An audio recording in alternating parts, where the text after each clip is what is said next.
Hello and welcome to Peter Ambrose Field, located at Cardinal Spellman High School in Brockton, Massachusetts, for today's MIAA baseball game. It is the Abington Green Wave making the short trip to the east side of Brockton to face the Cardinal Spellman Cardinals. I'm Mad Dog Matt Nelson. Special broadcast today here on Patriots Day. We've got the legend himself, Sean Riley, coming all the way, escaping the office on this fine Monday to help us out, along with the great Chris Coyle. Guys, welcome to the broadcast. Good to be here. Thanks, Matt. Yeah, looking forward to it. My first game, my first time seeing them this year. Ditto. Happy to be here, and it's a very important game for the Green Wave, and we'll get into that in a few minutes.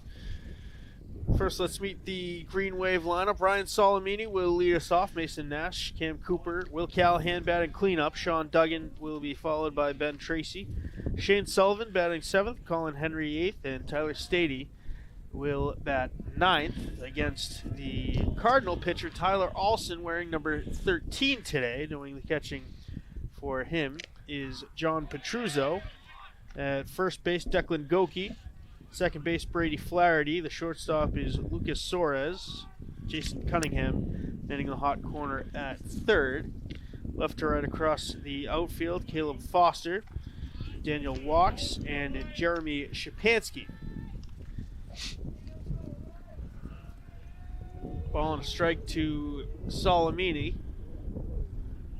And he looks at ball to Sean. As you mentioned, a lot at stake today for the Green Wave history books. Touch on that. Yeah, Coach Steve Praxis, 22 seasons of coaching varsity baseball. He's got 338 wins as of today. Hopefully by the end of this game, he'll have 339, and if he does that, he will be the all-time winningest coach in Abington baseball history, surpassing that of his predecessor, Tom Graham. Quite a feat for Coach Praxis and all the teams he's had. In the last 22 seasons, 20 of them of those teams have gone to the playoffs, which is some good baseball play and some good baseball coaching.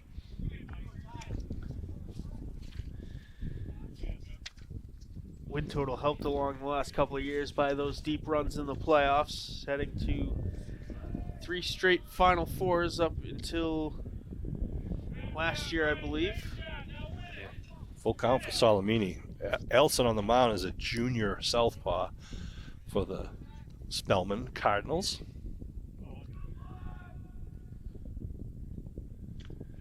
Swing and a miss, and it's a leadoff strikeout, 1 away. Looking at the difference in the lineup, I think last year 7 seniors, this year no seniors in the starting lineup for Abington. That's quite a turnaround. Yeah, first 5 batters for the Green Wave are all juniors, including the number 2 batter, Mason Nash, the lefty.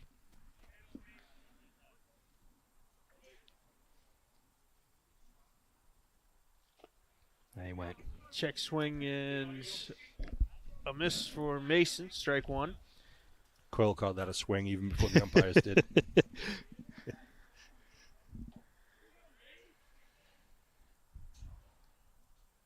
Well, this is legitimately the perfect view for that shot. It Never is. mind the third base umpire. Crack camera staff from Abington Cam. Going to try to bring it all to your living rooms. Broadcasting live here from Cardinal Spellman High School. I'm sure a lot of fans have the split screen going today. A-Cam on one side and the marathon coverage on the other side. 1-2 the count to speedster Mason Nash. Looks like Alston likes to mix it up with some junk and fastballs. Seen a couple balls all over the strike zone. Classic lefty, right? Yeah. Curveball got Nash swinging, and it's back-to-back strikeouts to start for Tyler Alston. They'll dial in that second round when they come back up again. Alston doing a good job changing speeds, too. Brings up Cam Cooper, the Green Wave's catcher.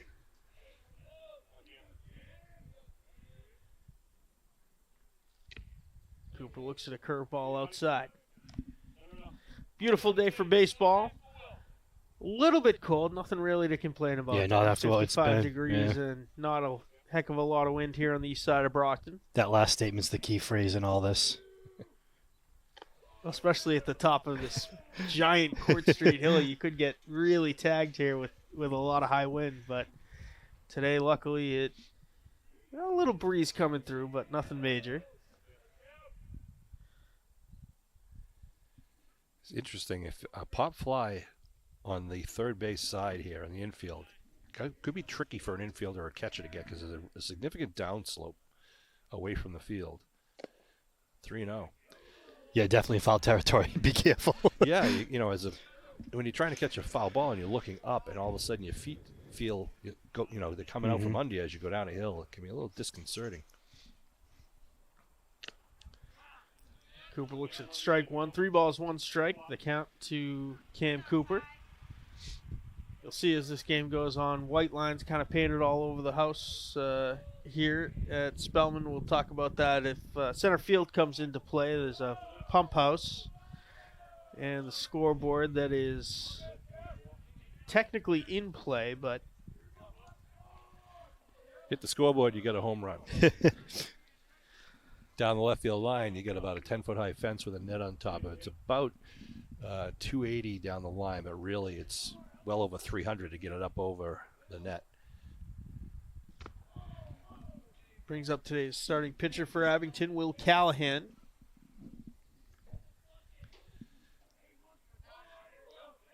Looking down the third base box at head coach Steve Praxis for the sign. Ball 2 is upstairs.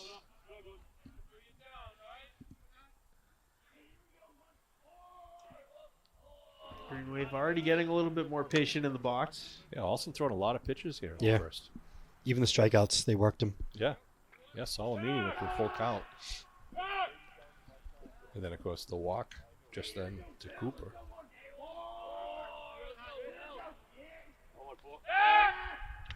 Check over Salamini, or rather Cooper. He dives back in safely. Different look for the base runner with a left-handed pitcher who can literally stare right at you and see how big your lead is. Big offering for Callahan. It's 2-1. Good swing.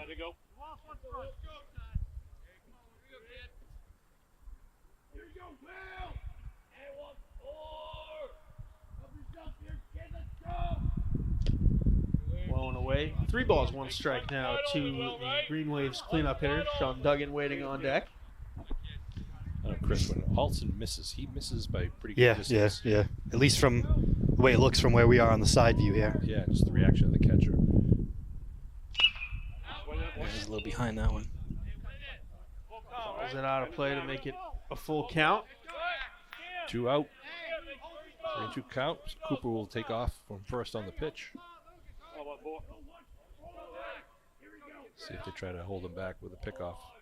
Nope. Ball 4. Ball 4 in the dirt. Green Wave have 2 base runners here in the top half of the first inning. That will bring up Sean Duggan. Another example of good coaching by Coach Praxis. I mean, listening to him in the dugout beforehand, he was telling them to, smart at-bats, take the pitches, work at the count. And I haven't been counting pitches, but like we were saying, he's got a good chunk of pitches already thrown early here. Yeah, I mean, at least somewhere in the 20s for sure, mid-20s. Having thrown a pinch runner out at first.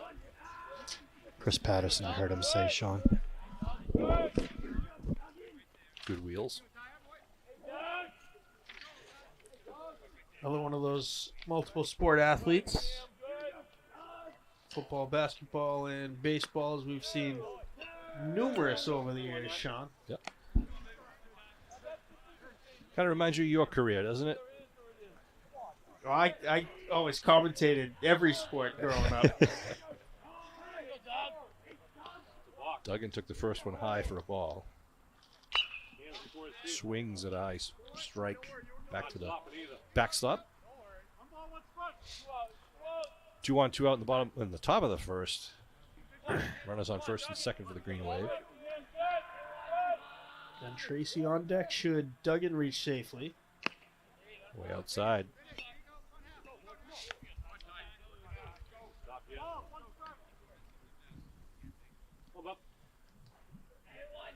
A little bit of a weird one here on vacation week. The 10 a.m. start. A lot of players not able to get into their normal routines as that one's called strike 2. 2-2. That was a low one, eh?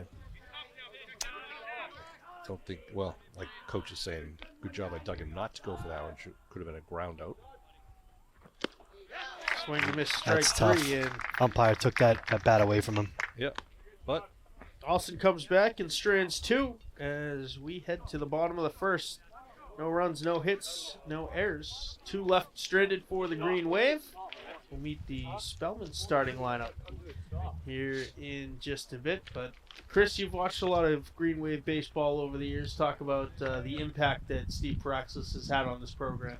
I mean, yeah, it's incredible. I mean, I moved to town, I don't know, a dozen years ago or so, and probably once my kids started going is when I paid more attention to it. But ever since, I mean, they're always competing for the league championship and state playoffs. I can't remember them not making the playoffs. That said, though, I mean, as we see him with his helmet on coaching third base for the first time this year, what he overcame in the offseason physically, tremendous story for him and his family, and it was incredible when I heard that he was going to be back for the start of the year. I think everyone was shocked at that, even Steve himself. I mean, for those of you who don't know at home, Steve was diagnosed with a brain tumor in January of 2025, just 2 months ago.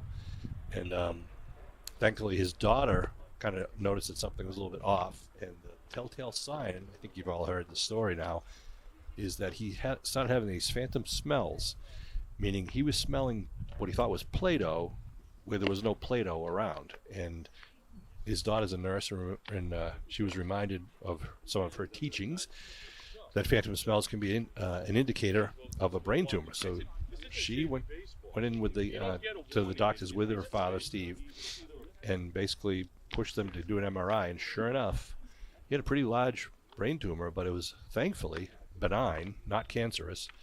But he did have to have surgery to remove it. And the doctors, the teams in Boston who did this type of surgery said they've done about 2,000 of these surgeries, and this was by far the largest tumor or brain swelling that they had seen.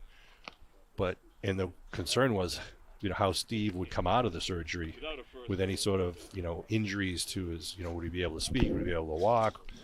And he literally bounced back immediately and walked himself from the intensive care room back to his own recovery room like the day after the surgery, and physical therapist came in to work with him and walked away saying, you don't even need physical therapy, you're fine. It was just, you couldn't ask for a better scenario in what was a really, really scary situation for the Braxis family and for all of Green Wave baseball. And we are very happy. 1 day later. Yeah, that was crazy. Unbelievable. I mean, it was almost, you couldn't believe the news when you heard how well he bounced back, and here he is, didn't miss a season, and his only requirement is that he wears that batting helmet while he's on the field in case he takes one to the noggin. Doesn't want to open up the stitches he has in there. Good friend Steve McGuire provided him with the helmet from VSN Sports. Yeah, boy. Steve says he feels 10 years younger after the surgery. He didn't realize the toll that it was creating. Ground ball to second, 1 pitch, 1 out. As down goes John Petruzzo, the leadoff man for Spellman. Now it will be the pitcher Tyler Alston. Rest of the Cardinal lineup: Lucas Suarez, Jason Cunningham batting cleanup, Brady Flaherty will bat 5th, Jeremy Shapansky 6th, Caleb Foster will be followed by Declan Goki, and Declan O'Brien is the designated hitter for the Cardinals today. Liner to third, in and out of the glove of Colin Henry.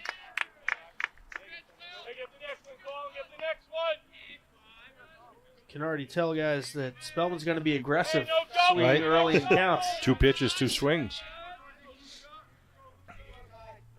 1 on, 1 out. Take Coach Bobby Kelly down in the third base box, sending the signals to his players. Very busy day for him. We'll get into that a little bit later, but he's got 3 collegiate athletes for children, and all of them have double headers today. So he's got to pick whether he's going to Fitchburg or Stonehill for softball. Massasoit.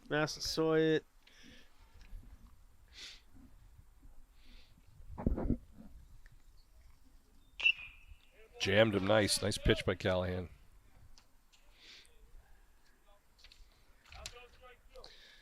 And as you might expect, the top 5 batters for the Cardinals are the top 5 batters on the team.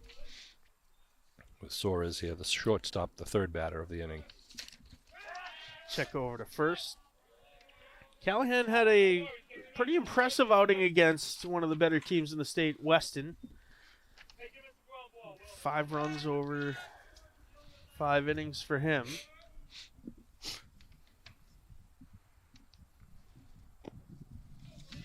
He comes in a little bit low, 2-1.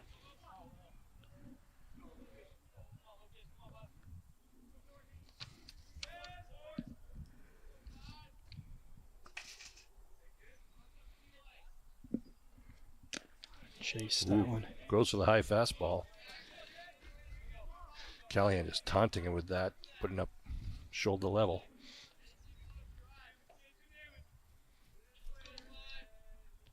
Two the count to Suarez.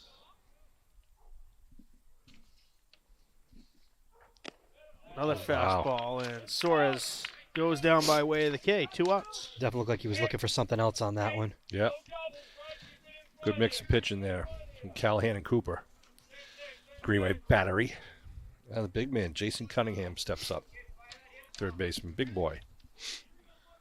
Clean up batter with 2 dead. First offering from Callahan. He'll check over to first, and Austin gets back safely. Tracy with a double tap over there, making sure the runner doesn't take his foot off the bag.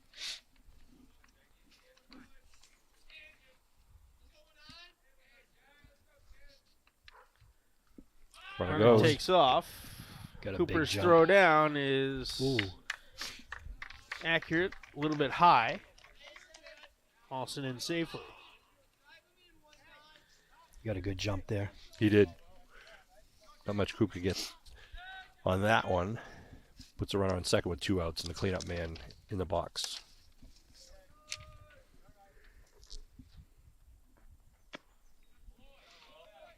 Nice Another job. big swing and a miss. 1-1. A little off-speed pitch from Callahan.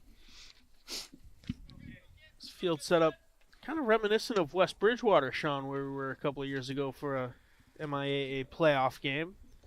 Fans lining the outfield wall in center and right field. Beyond the pump house in the hill. Perfect game for baseball, really. No humidity, no wind. All sunshine, about 60 degrees. And Callahan just painted the corner on that last one for another strike. 1-2. Foul away. to the backstop. Kind of a tentative swing by Cunningham there. Callahan seems to be in their head right now.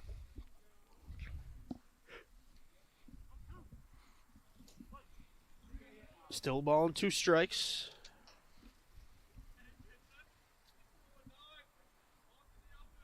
going. Runners. Oh, he's going to be caught.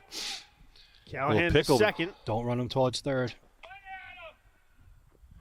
Keep going. Tracy There you go. will tag him out, and that is how the inning will come to an end.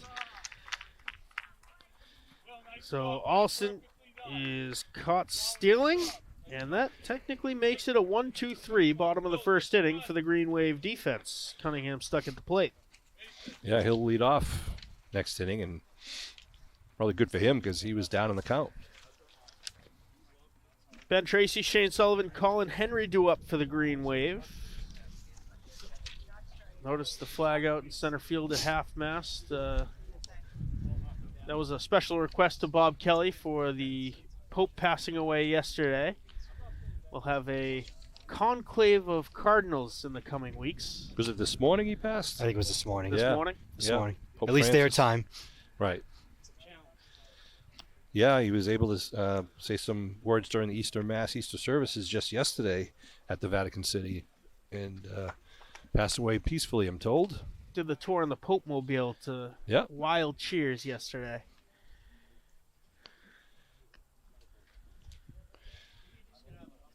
So we had a big weekend in Massachusetts, Boston especially, with the Red Sox playing. The Celtics won last night or yesterday afternoon, I guess, with their first round playoff game. Marathon, as you know, is going on right now. And your personal favorite, the 250th anniversary of the Paul Revere American run. Revolution starting. Lexington and Concord, big festivities. They actually had Paul Revere running through the streets of Boston on Friday night. And been blessed with great weather for all these festivities. Perfect weather for anyone running the marathon or any really fan of the marathon.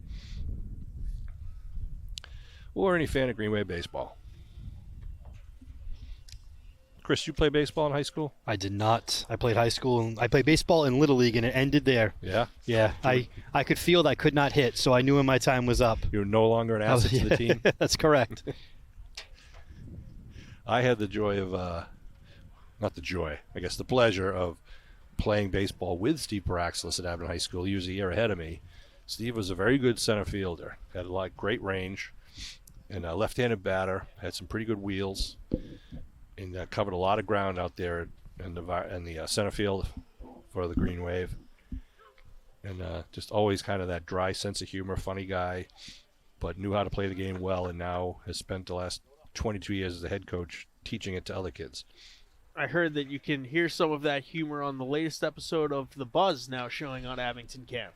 I was fortunate to interview Coach Paraxlis about 2 weeks ago. We did it in the dugout at the baseball field, and part of it was to preview this upcoming season and to talk about his surgery and what it felt like to go in and come out of it. And he was the one who let me know that he was 4 games away from setting the career all-time winning record, because he knows that the guy he's going to surpass, Tom Graham, is my uncle, actually. And so, Steve has nothing but respect for Tom Graham, the Graham family, and some of the members of the Graham family are actually here today. And we'll see if he's successful in making that happen right here in front of our eyes. And all the extended family, all the Rileys, I'm sure, are watching at home. Yep, you betcha. Ben Tracy steps into the box for the Green Wave for the top of the second. The first, second, and third baseman all due up here to start the top of the second inning. Tracy, the first baseman, Sullivan at second, Henry at third. They'll be followed by the shortstop, Tyler Stady. The non-3 juniors in the starting lineup, too. Sophomore, freshman.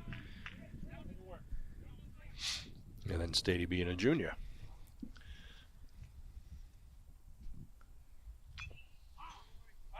Fouled off by Tracy. Followed 2 strikes to him. Like curveball, fastball maybe on that last one.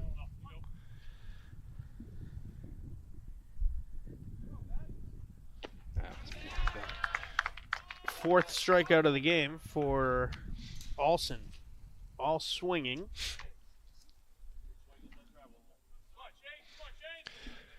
Mixing up his pitches. He's in, he was a little bit astray in the first inning, but we'll see if he tightens it up here in the second inning.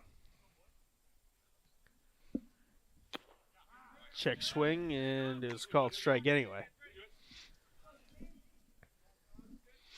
All these batters, you got to get your first at bat to kind of get a sense of the pitcher's speed and delivery, and then you just get that taste in your mouth. You want to get up there for your second at bat and have a better shot at him. I feel even more so when you're facing a lefty, right? I'm thinking most of the time you're used to facing the righties. It's true. It's just the way it comes out of the hand a little differently. Ooh, nice curve. Nasty curveball. Yeah.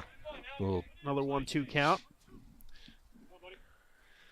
And But Abington was spoiled for years with John Sellen, the southpaw.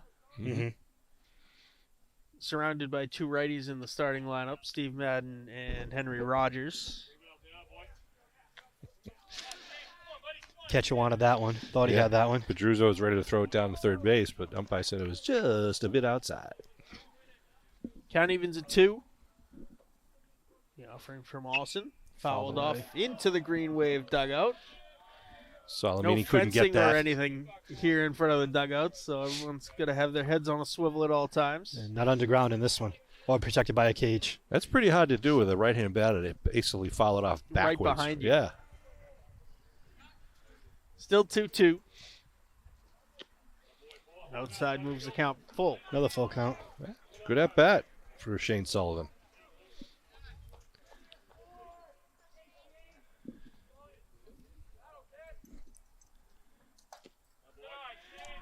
It's 4, right? Yep, Ball ball 4. 4. Third base runner of the game for Abington, all by way of the walk. That's right. Third baseman Colin Henry stepping up to the plate. The runner on first and 1 out, top of the second.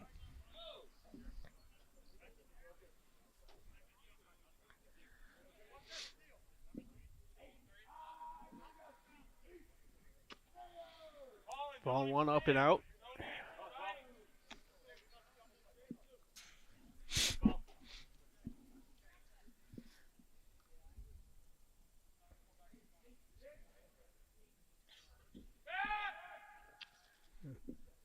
Throw over to first was dropped, but diving back safely in time was Sullivan. I hope your viewers at home could all hear Coach Praxis yelling back. His son Tyler Praxis over there at first base doing the same. First base coach. It's up. Pitcher getting frustrated. Yep. Sometimes pitchers pitch differently too with a runner on base when you're pitching from the stretch as opposed to the wind up.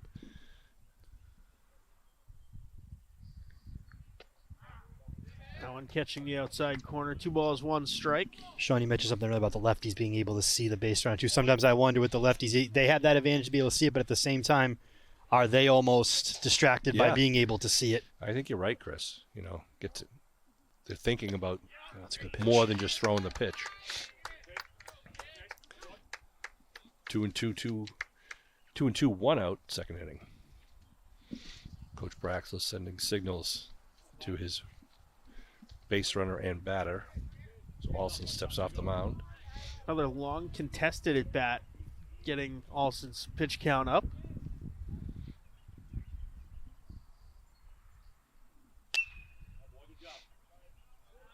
Another 2-strike foul for the Green Wave.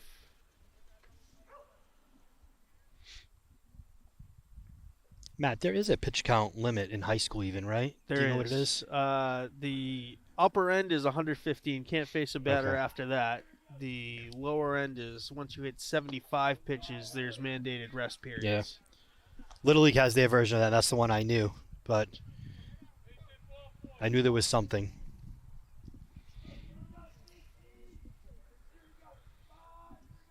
Runner Runner goes. takes off. Swing and a miss. Got him. And Oh, he dropped the ball. Oh, he had him and dropped the ball at second. So good break there for the Green Wave. Puts a runner on second base. Almost to catch him out, throw him out. Sullivan advances up to second. That will bring up the speedster Stady. Part of me wondered if he just kept the tag there and walked away. He would. It's almost like when he brought the glove up, it flipped out of there.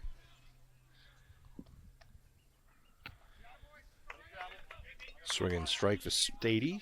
Green Wave have yet to put a ball in play, though, in this one. Yeah. Yet they have more runners than Spellman. Way outside. It's part of the legendary Coach Paraxlis chess game. Always one move ahead. Or two. Always great scouting against Weston. It was everybody swing at the first pitch because you know the pitcher is going to throw strikes. Scouting report coming in today was that I missed that. That was a balk? I guess so, and I wouldn't be able to tell you what it was anyway, because that is the one thing I cannot figure out watching baseball. So, if I had to guess, unless it's obvious, it's the hands didn't come to a complete stop Yeah. for just long enough before the motion to the plate. I know if the pitcher goes to make a pitch and falls off and doesn't throw it, that's a balk. Aside from that, So Sullivan now leading off third base with Stady in the batter's box. No score. Oop. Half swing. Probably be best case scenario for the Green Wave is the free pass with a wild pitch. I was say you know the sentiment with the way the score, with the way the it's been difficult so far to come across. Oof. Nasty curve, just misses outside. Full count once again. 2 outs, runner on third. Run over in between innings, talk to Donnie Whitman and get the pitch count so far for Alston. It's the classic go behind the around the plate pitch. That's up. Ball 4. Another walk. Fourth base runner of the day for the Green Wave. all walks. I got to think there's some first and third base running happening now. Yeah, 2 outs for Stady on first, who's got some pretty good speed. Might see if they can get a throw down to second and see if Shane can get in from home. Spellman has to make some perfect throws to defend against it. And Stady can run. I'm predicting they let Stady go. And they get Solomini, the number 1 batter, in the box. Yeah, 2 outs. No, nothing happening there. Got to make him throw a few. Ball 1. To your point, Sean, Green Wave seeing Olsen the second time through right now. Mm-hmm. 1-0 from Olsen. Solomini thought about it, held up. It was a called strike. 1-1. Stady on first, Sullivan on third. S is all over. Solomini at the plate. That's right. Oh, it's behind. One for the high hard one there. 1-2. See if he throws some junk here. Ooh, Stady walk off. takes off, and now Olsen's going to turn around, and They're going to give him the stolen base. So that makes it second and third now for Solomini. Single brings in at least 1, perhaps 2. Foul back. still 1-2. It joins the collection of balls that are in the backstop fencing. Oh, I didn't even notice that. I was going to say in the woods.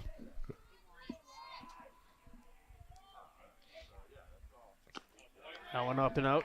2-2. So what do you throw here now, Chris? You got to go for the fastball and try to make sure it's a strike, not get to a full count? I'd throw the fastball. The Green Waves, every swing on it's been late. It feels. I'd see if they can time it up. Nope. No, it's a breaking ball. Curveball fouled off. That one will go into the woods. Another good at bat by Solomini. Remains at 2-2.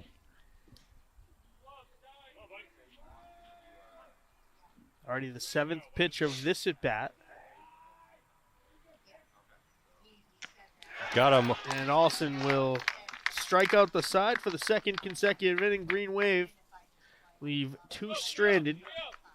No runs, no hits, no errors as we head to the bottom of the second. I'll let you guys handle this. I'm going to go talk to Donnie Whitman and get that pitch count. No problem. Green Wave left 2 runners on base for both of the first 2 innings as they're still trying to dial in on Olsen.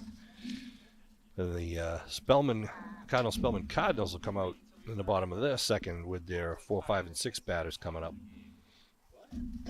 And they put the ball in play right off the bat. The first 2 hitters sometimes just got to make little Red Sox problem from earlier this year, striking out too much. Get 1 ball in play. Yep. And Cunningham, the leadoff for this inning, he was in the box That's right, at the end of last inning. But then the runner got picked off between second and third, if I recall. Yeah, it was. Good play by Callahan. Yep. And now 27 pitches in the first inning, 31 in the second inning. Oh, wow, so 58 Total of already, yeah. 58 pitches for Tyler Olsen. On pace to hit that limit by the 4th.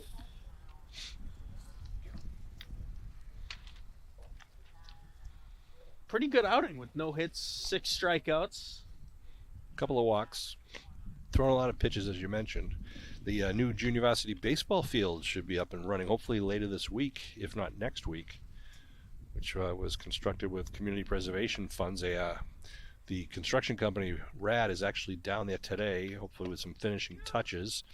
And then we have to basically implement the aeration, fertilization to make sure that everything we just planted there stays there and grows there. Mm-hmm. So that'll take away that long-time dangerous scenario when the JV and varsity baseball diamonds had been overlapped and the outfielders would literally be Back to back? Yeah, back to back, standing next to each other, facing different directions with balls coming different ways. And it also opens up a lot more green space where that old JV field was. So kind of restoring the luster of Memorial Field. It's been an ongoing project over the last couple of years. The new lights over at the football part of that. Yep. Along with the new field surface at Tom Graham Diamond.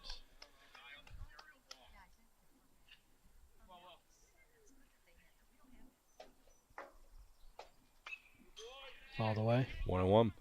Yeah, when we redid the baseball diamond in 2008, 2009, put the new dugouts in, that was a good luck charm because if you recall, that's when the year that the Green Wave won the state championship in the spring of 2009.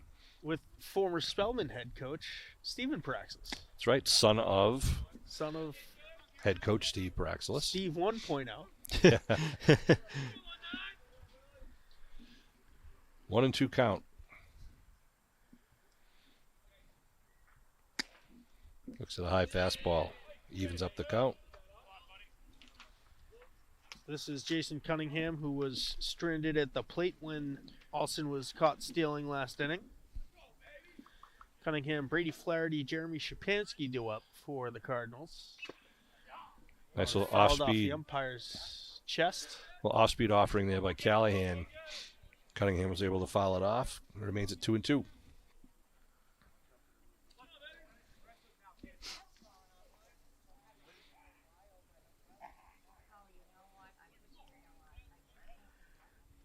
Almost got him to chase. First base umpire says he did not offer. That brings the count full, 3-2.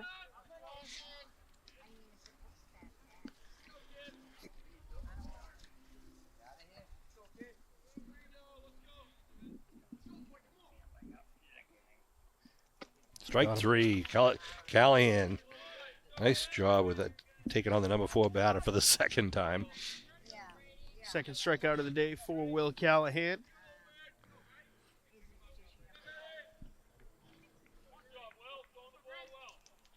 Shout out to our guys behind the camera, Dave and Mike, making this happen, bringing it live and on tape for all you viewers in Green Wave Nation. Mike just wanted to work on his tan. It's still early in the season, but once we really get into the heat of baseball, softball season, the farmer's tan really comes out on the production crew. That one got away from Callahan. Yeah, came out of the fingers wrong. It's all right, keeps the batter on his toes. As Dave can tell you, baseball's a tough game if you're the cameraman. Because you just don't know where the ball's going, and when you find out where it goes, then it's being thrown in the opposite direction. We're blessed at the Tom Graham Diamond where we're kind of on top of the dugout, sort of behind home plate.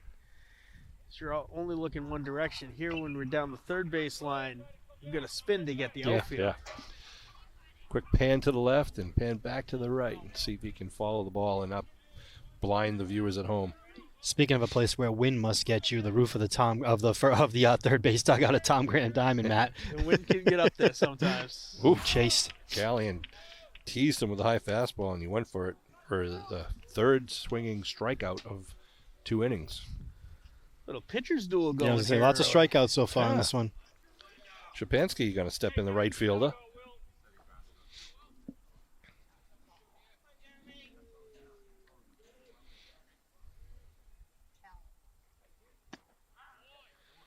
Leads off with a strike. Yep.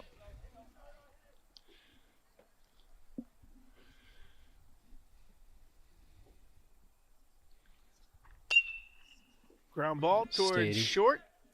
Stady's throw over. He is in time to retire the side. 1, 2, 3 in order. Go the Cardinals for the second straight inning. Gotta like that.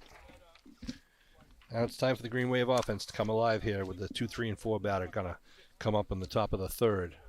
Mason Nash, Cam Cooper, and Will Callahan do up. Cooper and Callahan both reached on walks their first times up.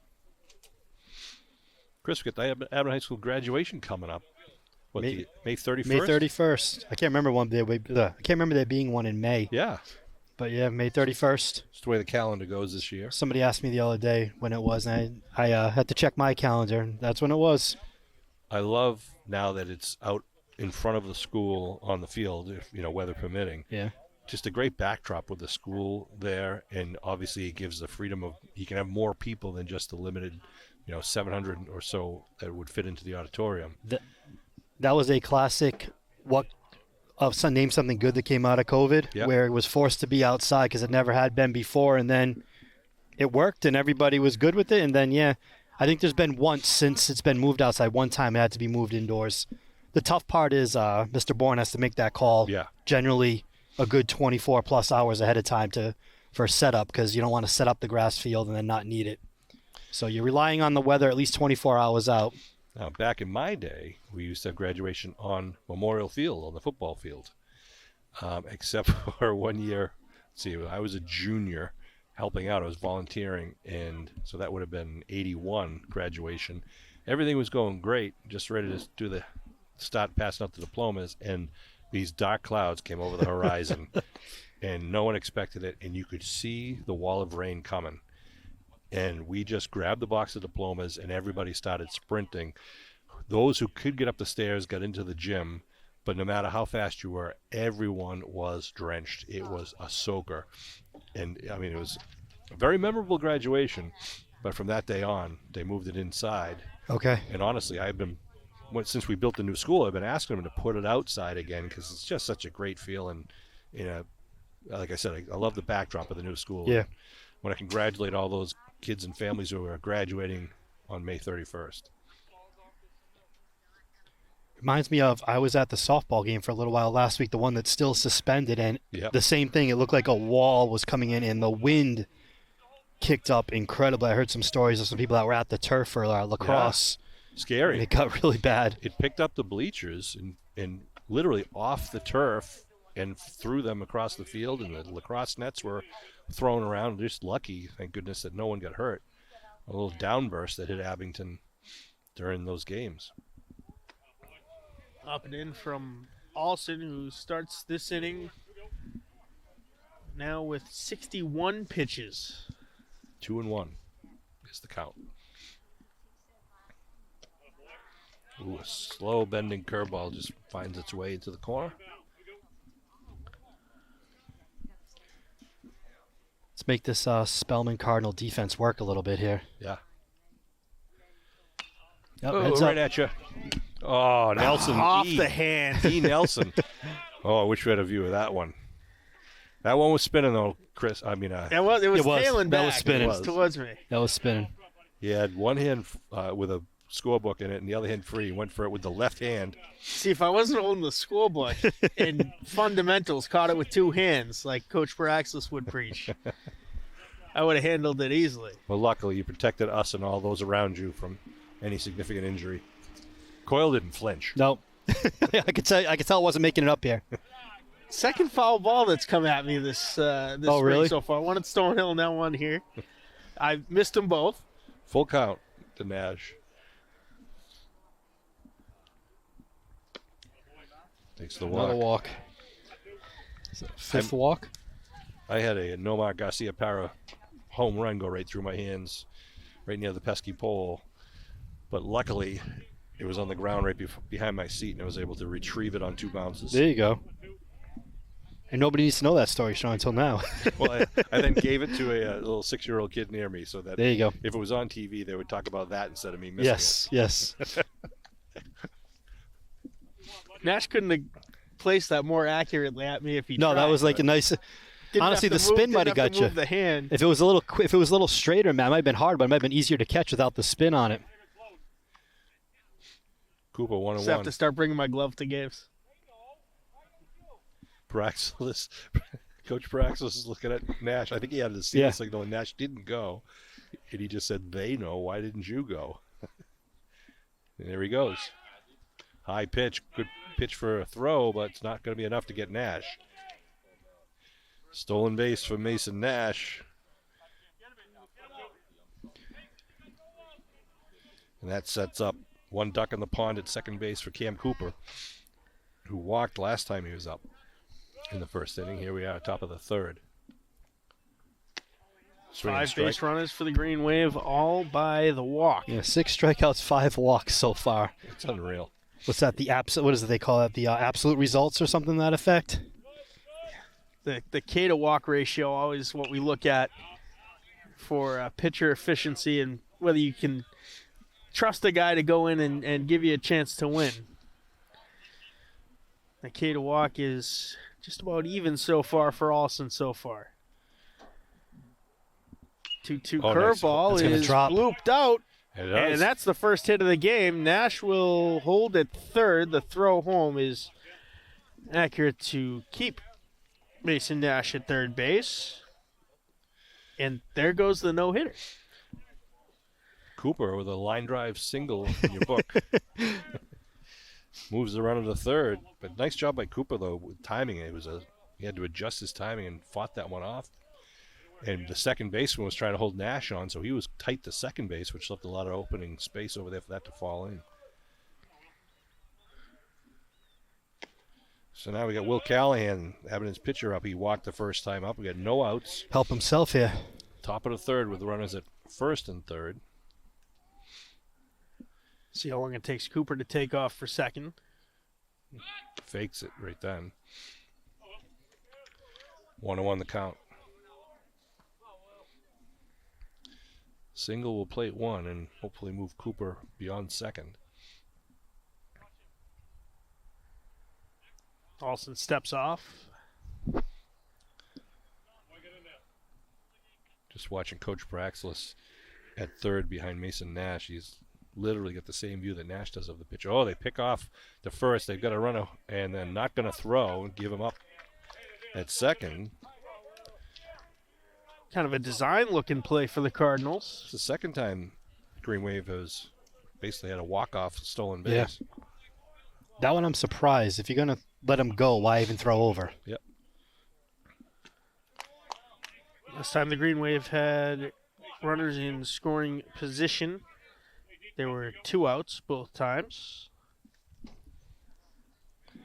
Second and third. Foul back. Still 1-2. Yeah, a little battle here between the two pitchers.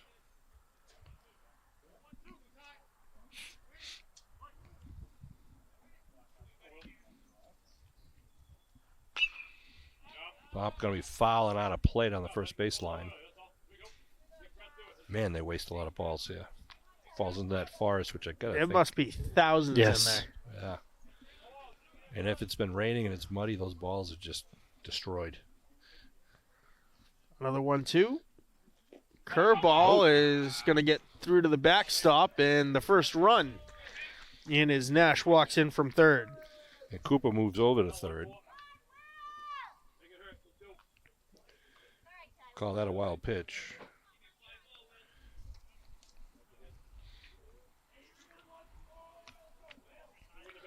So now, Callahan with a runner at third. Swing and strike with a high fastball. It's the first out of the inning, however, with now Sean Duggan's going to step up with Ben Tracy behind him. 7 strikeouts now for Olsen.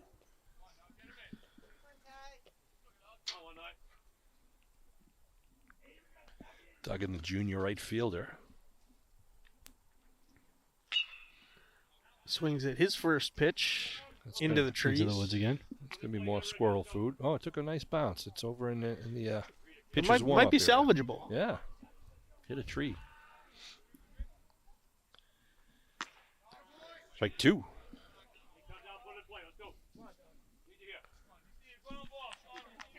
Olsen getting up there in the pitch counts again this inning. High pop fly to first base, behind first base. Going to be caught in foul territory. No tag up from Cooper. Good tracking job there by Declan Goki. This is the first put out besides a strikeout so far for Spellman today. Ben Tracy try to bring Cooper in now. Left-handed batter. Been struck out the first time he was up. One of the 7 strikeouts thus far. Ground Ground ball, ball up the middle. That's There going it is. to Big plate two-out Cooper. hit. Yeah, big single and an RBI for Ben Tracy, a sophomore. Make it 2-0 Green Wave.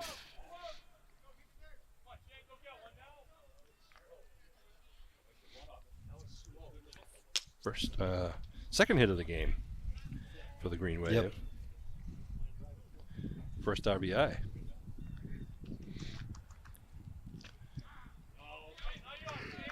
Sullivan takes first strike one.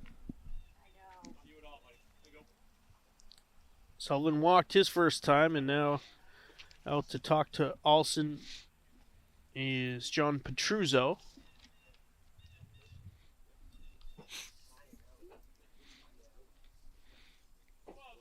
I wonder if he thinks Alston's getting frustrated the way his body language out there on the mound. He's kicking the dirt around. Maybe upset with himself a bit. I don't know. The sophomore Shane Sullivan in the box for the Green Wave. Tracy about 3 feet off of first base. First pitch, ball one upstairs. A second pitch, rather. Ball and a strike now to Sullivan.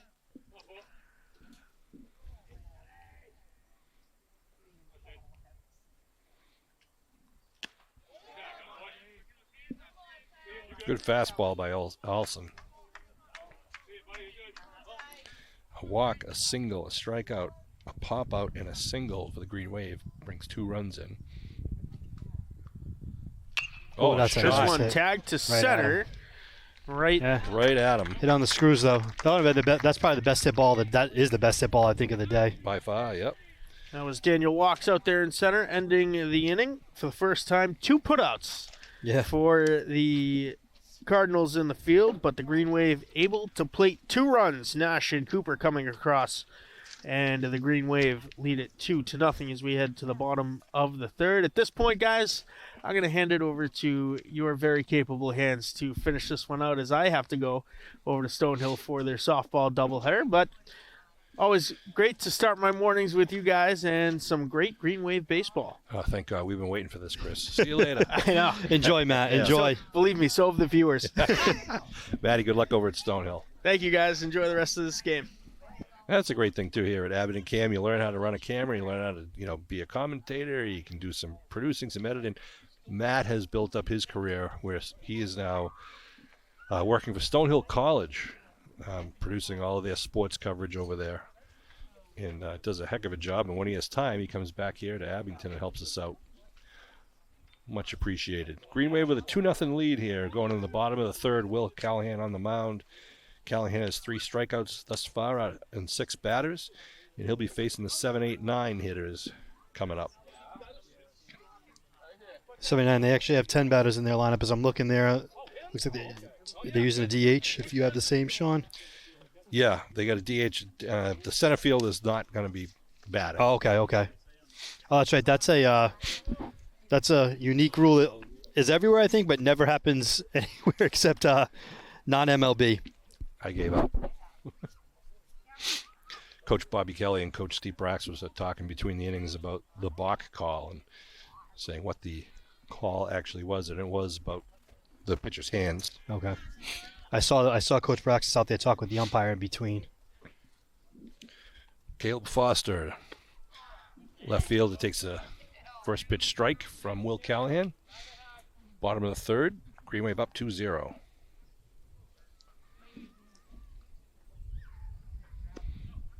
That one low, and Foster doesn't bite, so that evens it up 1-1.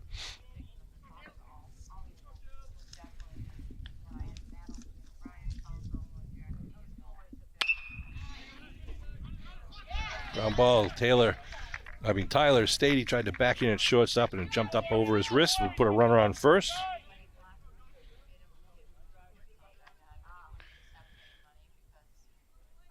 And it'll bring up Declan Goki, the first baseman, for his first at-bat. The runner on, no outs.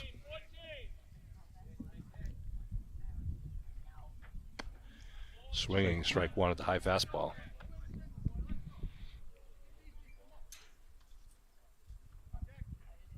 Stady played that one off to the side. Unsure if he had the time to get one more step or not on it. I'm sure that's what he's thinking in his head right now too, right? See, he's quite an athlete. As you know, he's a 1,000-point basketball scorer. As a junior, he, along with Kingston Maxwell, surpassed that milestone, which is outstanding. 3 strikes and 3 pitches. A swinging strikeout for Callahan over Goki. That's 4 strikeouts in 3 innings for Will Callahan. And the number 9 batter, Declan O'Brien, who's the designated hitter, will step in.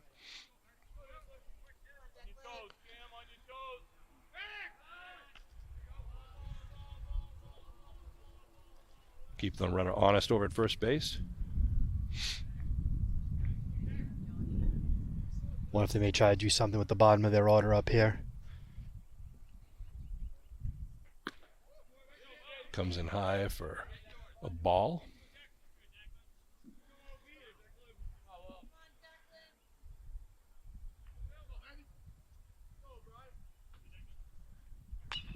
Right behind the catcher, Cam Cooper. Nice reaction. Nice play.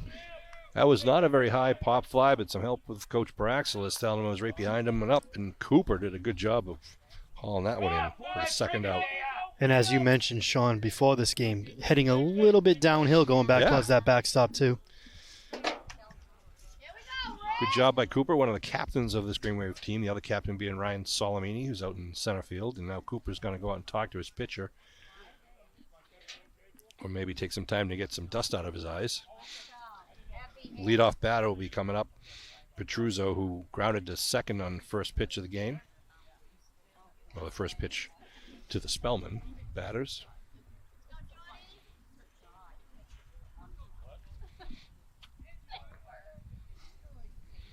Two outs, runner on first. 2-0 Green Wave lead here in the bottom of the third.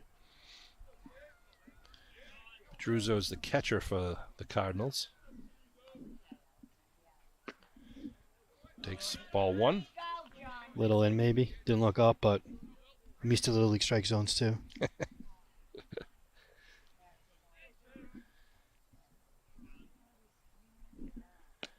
little off speed. Nice pitch there by Callahan. 1-1. What fields are you playing at as of recently? So it's funny, I say Little League, right? But it's more softball now. My son's in high school now, so I don't have that anymore. But we're playing. So we played at the we've had one game thanks to the weather. Yeah. And we played the high school softball field. Tonight we're actually playing in the backfield behind Beaverbrook.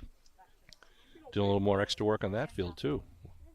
Some improved dugouts on that second field in softball. Ball in the dirt. Nice job by Cooper. Hosting Hanover tonight. I wish you and the girls best of luck. One of their 4 teams at that age group, Wow, Sean. Really? Yeah.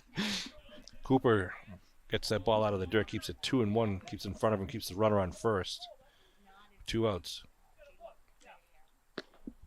A little up. Timeout call by umpire is, let's say, talking to Cardinal coach Bob Kelly.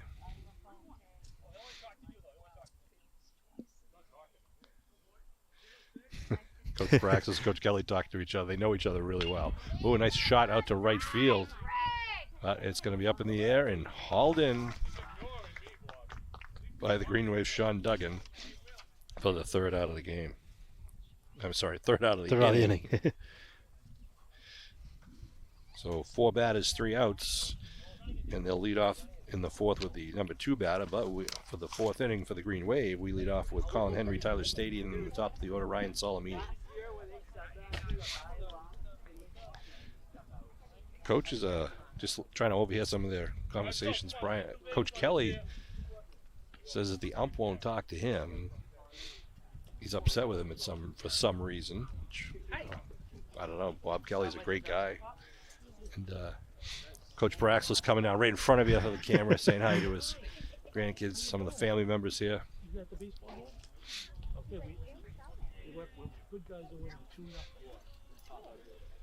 Always keeping the crowd happy here, just talking to the fans. Do you want me to get the train? Get something to what? You good? No, I was just saying. No, I know, but you can get. Is it gone? Yeah. Okay. Colin Henry, the third baseman, will start up. Struck out the first time he was up. This will be his second appearance in front of the junior pitcher Tyler Alson. Yeah, we didn't get a second set of pitch counts, but still has to be up there based on where it was and where it's going. Yeah, what do we know? We had him at. He had him at 58 through 2. I don't know what he threw in the third. Right. Henry, the lone freshman in the Green Wave starting lineup. Got some good Salmonte and Henry blood. They're here watching their son. A couple of alumni here today, knowing the significance of this game for Coach Paraxlis.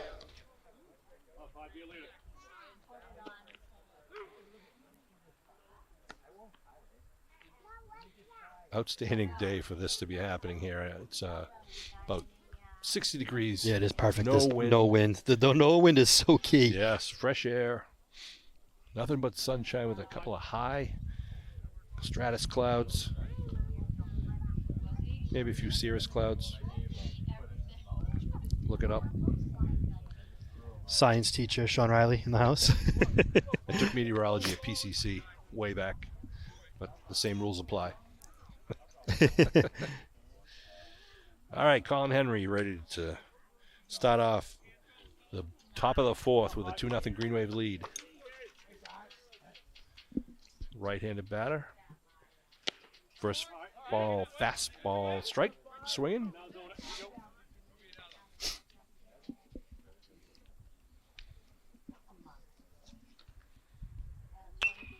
All the way. Good cut. It's got a nice looking swing.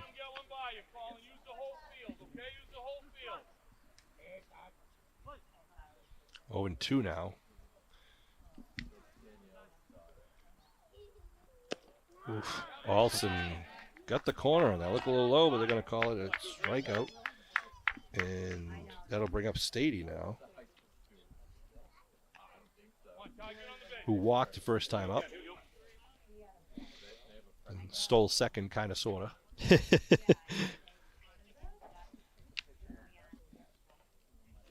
Stady gets a hold of one. It's going to be short sound. He's got to come in for it, and he does. He went back at first. Stady with a fly out to center field. Second out of the inning. Bring it back around to the top of the order for the third time. This kid Solomini's got game. He's also a pitcher for the Green Wave. He was on ESPN. Not many high school kids can say that with that diving grab at Duxbury for the football game. Abington's going to be leading off the football season this fall with a home game against nobody but the Duxbury Dragons. Return game. Talking about, really trying to go up against the big boys. Green Wave are going to challenge themselves right from the get-go.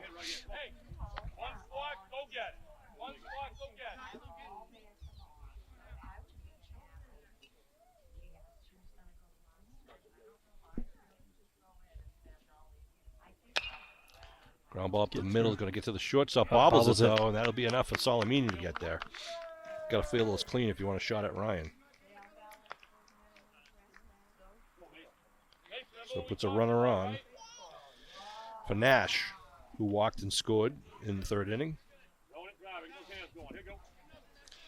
I got to think there's going to be some base running happening here with 2 down. Left-handed batter Nash. Another block being called. Wow.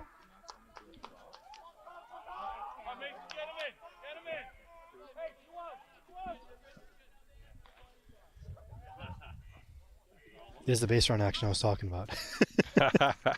That changes things now. Yeah. Runner on second base for Nash. 2 outs. Both Nash and Solomini coming back from knee injuries. Yep. And thank goodness.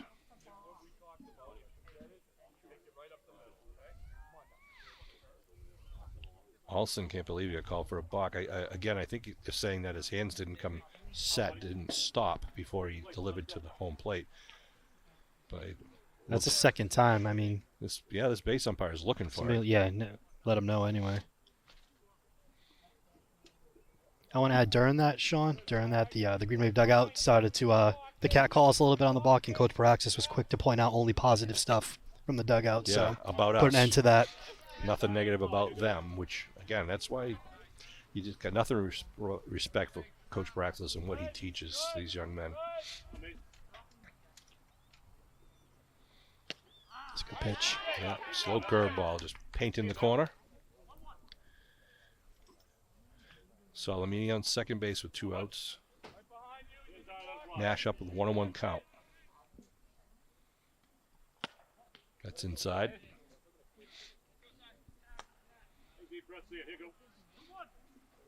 Going to be an interesting football season with Mason Nash back in the groove.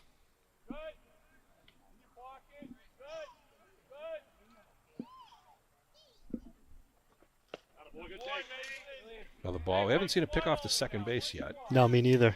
which is probably one of the tougher ones for a pitcher to make. We got to spin and throw.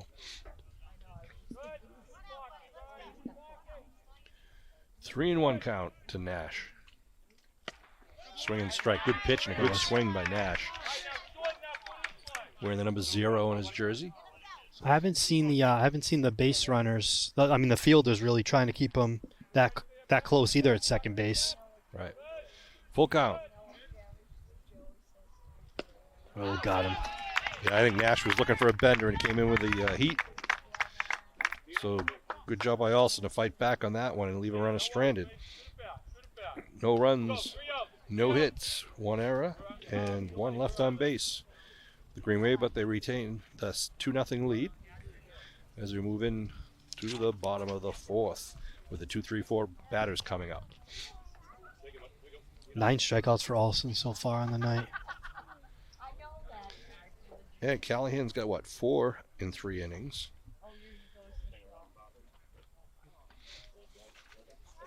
Have to check some of the pitch counts as we continue to move along. Spellman's going to want to get a run on the board here as the game turns into the second half.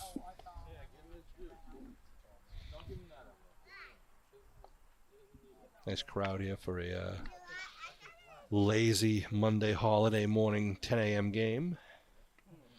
Postman is kicking back right now behind the scenes, enjoying it.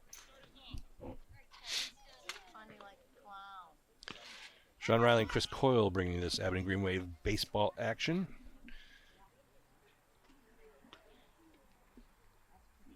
Matt Nelson. Mad Dog. Just go Mad Dog. It's easier. That's what I do. Yeah, exactly. There's Matt Nelson. There's Matt Lyons. There's too many. Matt Nelson was here early in the game, but had to move on to attend to some of the things he had to do at the collegiate level. Chris and I are loyal to the high school level. That because nobody else will have me. Love seeing the youth sports out there in the playing fields. It's a great way for parents to meet other parents, kids to meet other kids. And when that weather turns nice, it's just fun to see all those fields occupied, whether it be Plymouth Street or Woodsdale School or Memorial Field or Cary Fields, Green Street. And I don't know how the DPW gets hotter and hotter every year to keep up with the Yeah, I've cuts seen that them happen. out. I've seen them out and about. And it's tough when it's raining where they can't mow the field for that day and typically not for the next day after the rain. I know. Or lining the fields. Lining the fields. I used to work for the park department when I was in high school, and it was you didn't know what you were doing until you showed up that morning because it depended on the weather forecast or what happened yesterday. The pitcher, Olsen, steps in. You get on with a error the first time.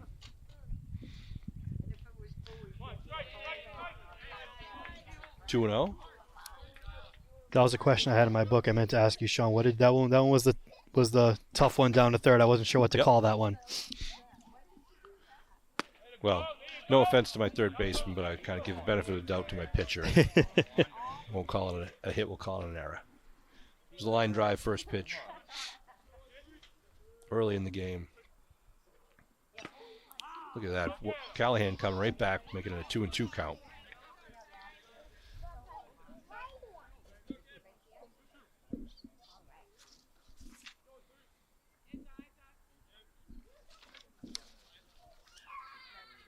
Callahan, Yeah, how about bad battle. 3 strikes in a row right there. Puts him down swinging. I don't know where Callahan gets his talent. It's certainly not from his father. But, he's quite an athlete. You're going to hear more of this kid, Will Callahan. Both Watched him a lot in JV basketball. He's really developing, and then of course, good football player. And we're seeing a good outing here on the mound as a baseball player. Lucas Suarez is up. Almost went for that one, but held up. Called ball one. He struck out the first time he was up. Struck out swinging.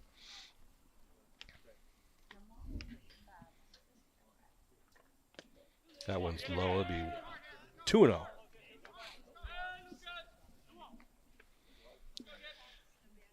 You know, when Tyler Merrick graduated, we were all kind of nervous. Like, how do you replace a catcher like Merrick? And Cam Cooper has been great for the Green Wave. Yes, Merrick was a 4-year. Was he a 4-year starter? I think he was. I think he was And too. now he's up at WPI playing baseball. Okay. 3-0 the count to the number 3 batter, shortstop.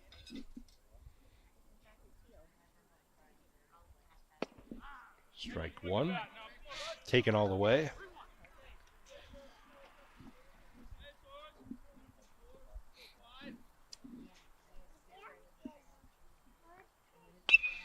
Strike Foul 2. off. More into the woods. Yep. You should put more gates in that fence so you can get out there and get some of those balls. Wonder what their baseball actual ball budget is. Unbelievable.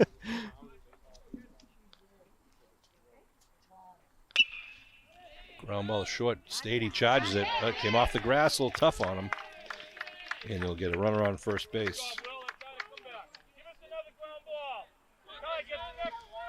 Brings up Jason Cunningham. Big third baseman, struck out his first time up. He's actually had 2 at-bats already, technically. Yeah. Bottom of the first, but interrupted by a pickoff. Then he struck out in the second, leading off. And he takes ball 1. 1 out. Bottom of 4. Green Wave up 2-0.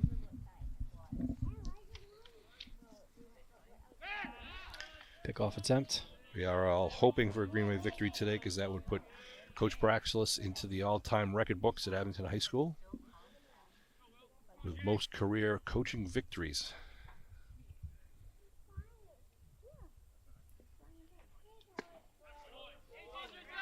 Strike. Evens up the count. Cunningham's big boy, huh? Big third baseman. Yeah. Ooh. Try to tease him with a little off-speed pitch. Looked like he wanted to.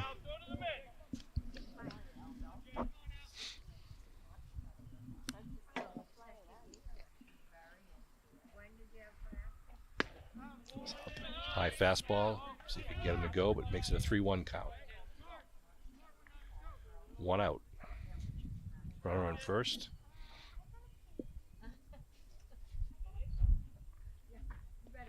That one's low. It's going to get away. Be a walk. And Cooper will retrieve it. So no real damage done as it moves the runner to second and the batter to first. First real threat of the day, though, Yep. to Spellman here. With only 1 out. Brady Flaherty, the second baseman, steps up with he struck out in the second.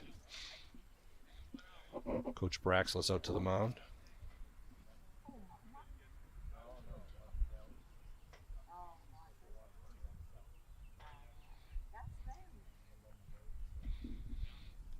Coach Braxlis already obviously eclipsed the 300 win mark about, I think it was 2 years ago he did that. And the only other coaches in Abington High School history have had more than 300 career games was Jeff Kent in girls soccer, of course Jim Kelleher in football, and Tom Graham in baseball, who had 338 wins. Steve Braxlis currently has 338 wins over 22 seasons. One of them is standing right behind us right now, too, off to the right. Coach Kelleher.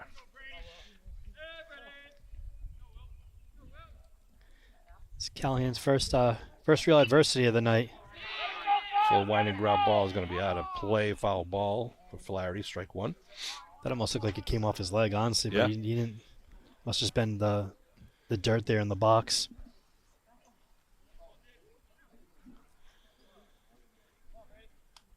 Oh, and 1 the count with 1 out. Runners on first and second. Green Wave trying to protect their 2-0 lead here in the bottom of the 4th.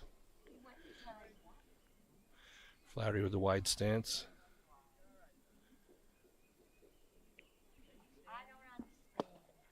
Callahan pitches low and outside. It'll be 1-1. Yeah, they were quick on the scoreboard with that one. Callahan from the stretch delivers. Nice Yes. pitch. 1-2. It's the batter on the defensive side now. Yeah. Down in the count.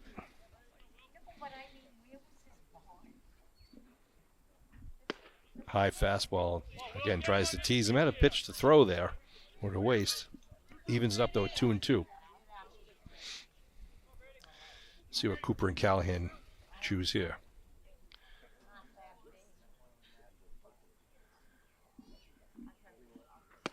Strike Nice three, pitch. Got him looking. looking.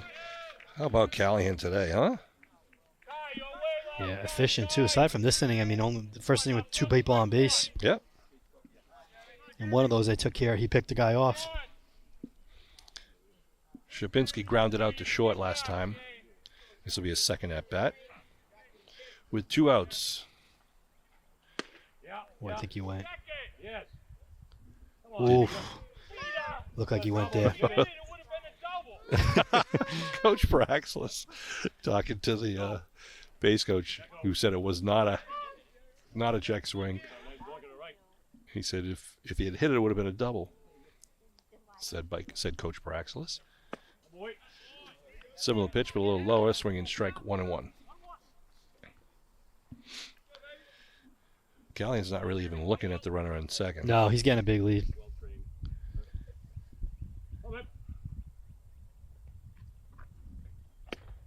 Cooper had a notion to throw down. Whether he was going to fake it or not, he lost the ball on his way up, so.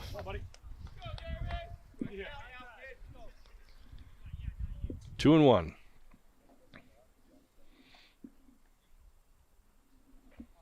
Nice. Callahan mixing up really well. 2-2. There's a big pitch right here.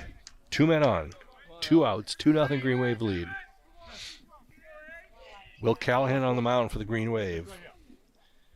Doing battle against Jeremy Shapansky. And Callahan wins that with a strikeout. That's right. He couldn't hold his swing. He went with the high fastball once again. And Shapansky saw that huge, big baseball coming up near his eyes. I honestly think, Sean, that he swung more on the pitch they didn't call Right. the swing. That first one. So Callahan gets the Green Wave. Keeps Cardinal Spellman off the board, despite having 2 runners. No hits, no runs, 2 left on base. Move on to the 5th inning. Sounds like Coach Brox is telling Ryan Solmini to get loosened up in case he needs him. Yep. Cam Cooper will be leading off here in the top of the 5th with Callahan, Duggan, and Tracy behind him. Try to help themselves here, add on to this lead, get more of a cushion.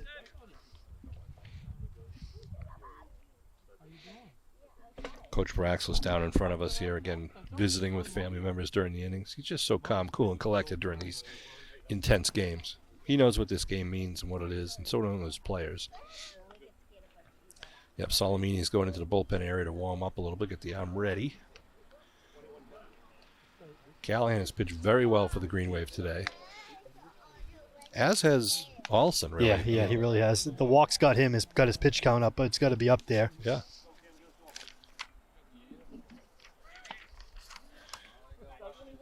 Olsen has 1, 2, 3, 4, 5, 6, 7 Ks for the Spellman pitcher, and then Callahan has 1, 2, 3, 4, 5, 6, 7, 8, 9 with an extra half inning. We're even now in the innings. Oh, that's right. You're right. Top of. Spellman fan who just walked by mentioned 99 pitches for Olsen so far in the game. Good Don't know how count. accurate it is, but got to be close based on where we were after the 2 innings. That's right. So into the batter's box steps the junior catcher, Cam Cooper. Number 2 on his jersey. Tyler Braxlis, the assistant coach down at first base coach, and in the third base coach position is the head coach, Steve Braxlis, from the class of 81. Tyler Braxlis, class of 13. Steve Braxlis, the other son of the head coach. Young Stevie was the winning pitcher in the state championship in 2009, graduated in 2009, if my memory serves me correctly. I'll have to defer to you. Also in the dugout today is Bud Madden from the class of 99 and Jim Donahue from 89. All alumni coaching staff of the Green Wave.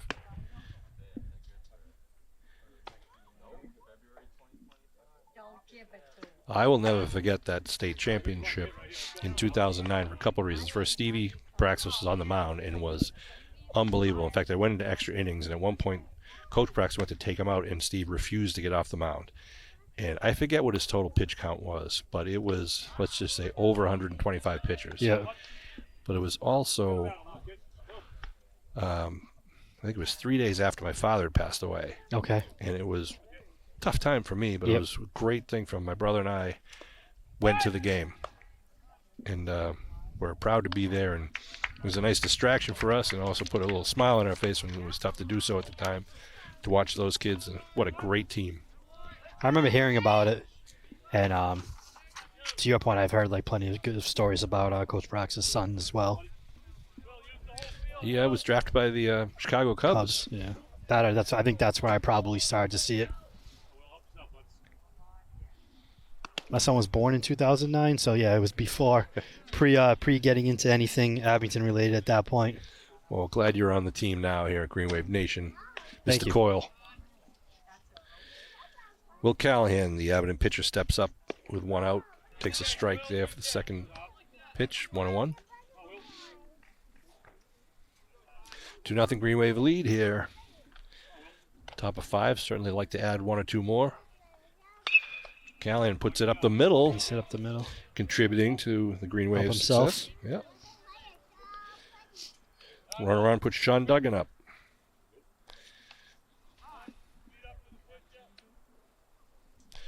Going to get a pinch runner for the pitcher.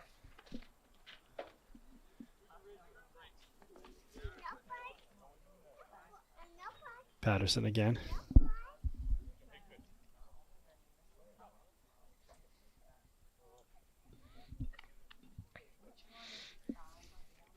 I know they're not listening, but I want to send a shout out to my dear friend Joanne O'Connell and her 3 boys who are running the Boston Marathon, Matt, Brendan, and Christopher, in honor of their brother Timmy, who passed away from leukemia. And they're running the marathon, part of Timmy's team. Oh, that's awesome. Well, good luck to them. Yeah. Joanne has run it a few times now, and the 3 boys, though, or 3 other sons running it today is going to be, I'm going to bet on the sons beating mom as far as time goes, but it takes a special person to run that marathon. It's a great event. It is. My wife says her favorite thing to watch every year. Have you ever been in to see it live? I've been into Boston, usually working though, or the Red Sox Yeah. game. I haven't actually come out to see the marathon. I did it once, and I don't know why I haven't been back. It is very inspiring. Duggan takes that one high. Time call by the catcher, goes out to about 2-1 count now with 1 out, runner on first. If that 99 count was accurate, Sean, this has got to be close to the limit here. Yeah. He does have the leadoff strikeout of Cooper was his 10th of the game, though.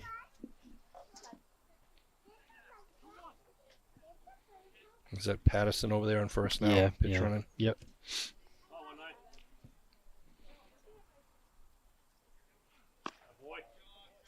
Good eye by Duggan.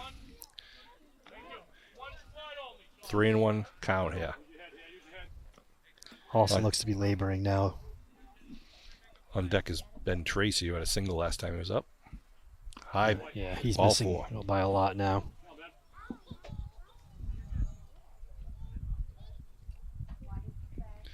So that moves Patterson over to second, and coming out of the dugout is He looks head sore, coach too. Kelly. He hurt himself in that last one? I don't know. I mean, He's coming right off, though. Yeah. Oh, but Coach Kelly's not happy about that either.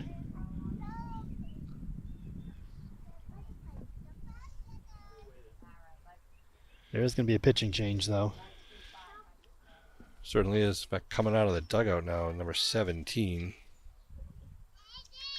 Of course, we don't have. Well, actually, I'm not sure that. Well, that's Declan O'Brien, the DH. See if he moves out. I don't know if he's a pitcher or if he's going to take another. He's going to bring in the center fielder, it looks like, to pitch, or at least to move. So the DH was hitting for the center fielder, right? We saw earlier. Let's see what they got going here.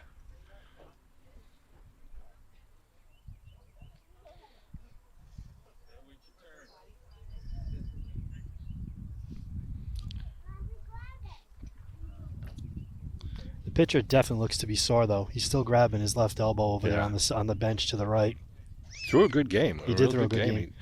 Even when he got behind or had a run around base, he really stuck in there. I was going to say, Sean, he had 5 walks. He had, I think it was like 5 walks to the first 2, and I think he ended up with six maybe 7, if I'm looking through it really quick. So this is going to be Declan O'Brien, number 17, who was a designated hitter. He's going to go out to the mound. It looks like Alston's going to go out to center field. Interesting. I mean, if his arm's hurting, you know. Yeah.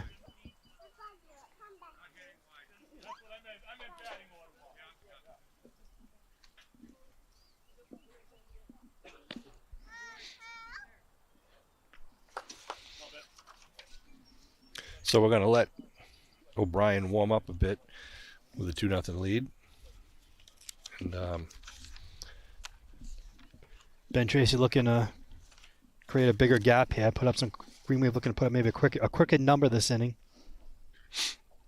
a little bit more about Coach Braxlis. As I mentioned earlier, and through his 22 seasons, the Abington Green Wave Baseball has qualified for the MIAA tournament in all but 2 of those 22 seasons. His teams have won 2 South Sectional championships, appeared in 4 Final Four games. They appeared in 3 state championships, and of course won that 2009 state championship we were just talking about.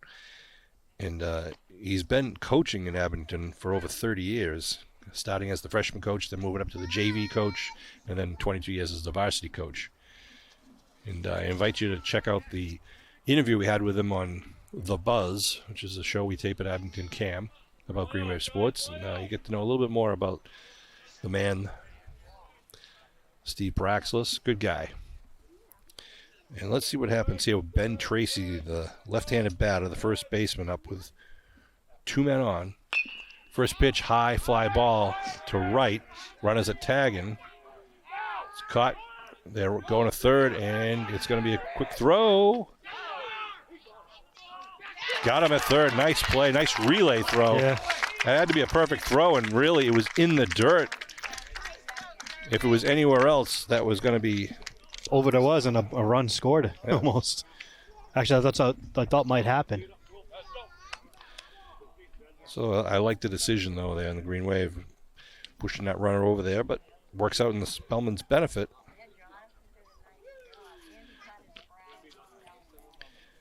And the Green Wave will leave 1 man on, and no runs and 1 hit in the 5th. So it remains a 2-0 game as we move to the 7, 8, 9 batters in the bottom of the 5th for the Cardinals of Cardinal Spellman. Will Callahan remains on the mound.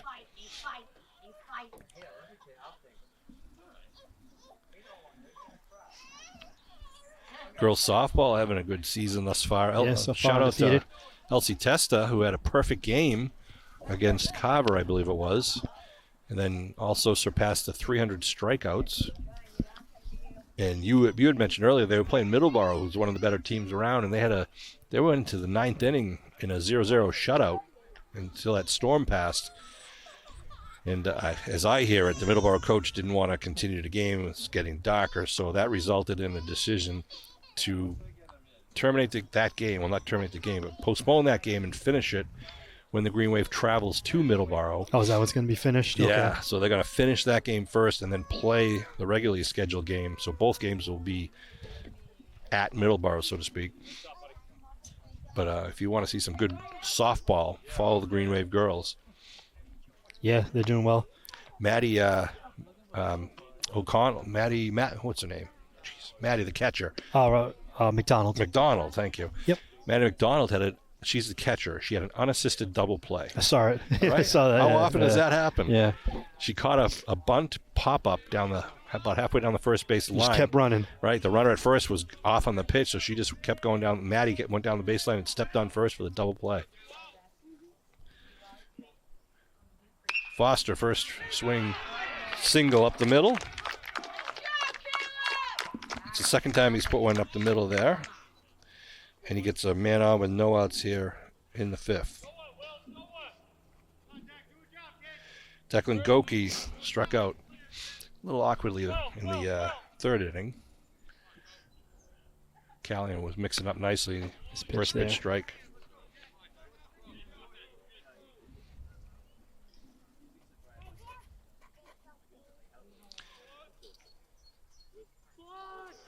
Squares around for a bunt, puts it right back to Callahan. He's going to throw to first, and he overthrows. And that's going to go out of play, so that'll keep the runners at second and third. That ball bounced up into Callahan's chest. Kind of threw off his timing there. But this could be the break that Spellman needs to try to score a run. So what? Come on. So what? So what? Think about it. Here we go. So it's a tough one. I always say sometimes the pitcher's toughest thing is throwing to the bases. Sure is. Get the yips. Right, Declan O'Brien, was the DH, now the pitcher. Yep. Number 9 batter is up. And what do we got? Some pinch runners coming? Yep. Number 10 is going to run the base paths for Declan Goki. O'Brien now has 2 men on with no outs, trailing by 2 runs here in the bottom of the 5th. Callahan from the stretch. Nice pitch for a strike. O'Brien popped out behind the catcher last time he was up. It was a nice play by Cooper there. Sure was.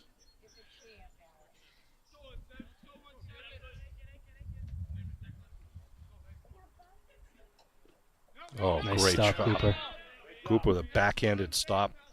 Keeps that runner at third base. That runner on third base is Caleb Foster. Looks like he's got some pretty good wheels. That evens the count up at 1-1. No outs.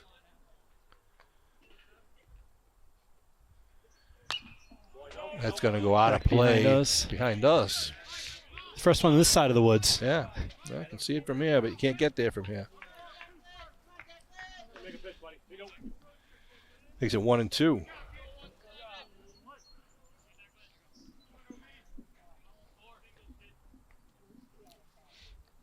Callahan delivers low, and another good job by Cooper.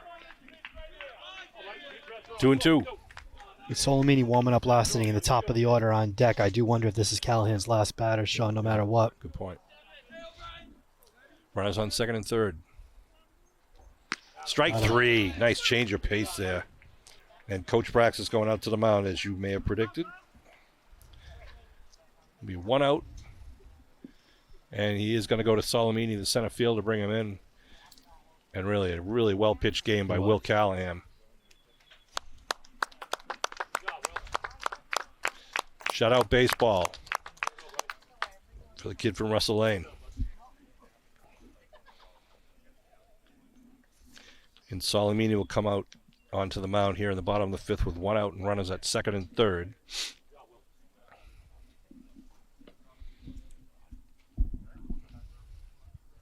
I want to remind residents of Abington, the voters of Abington, that this coming Saturday, April 26th, is town elections at Beaver Brooks Elementary School from 8 a.m. to 6 p.m.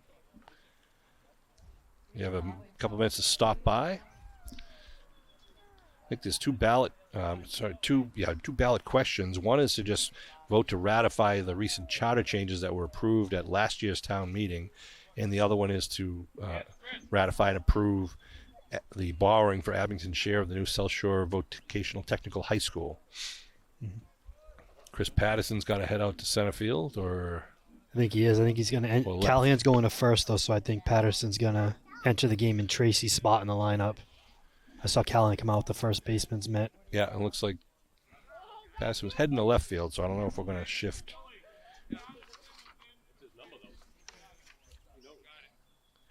If Nash is going to move to center, we'll see.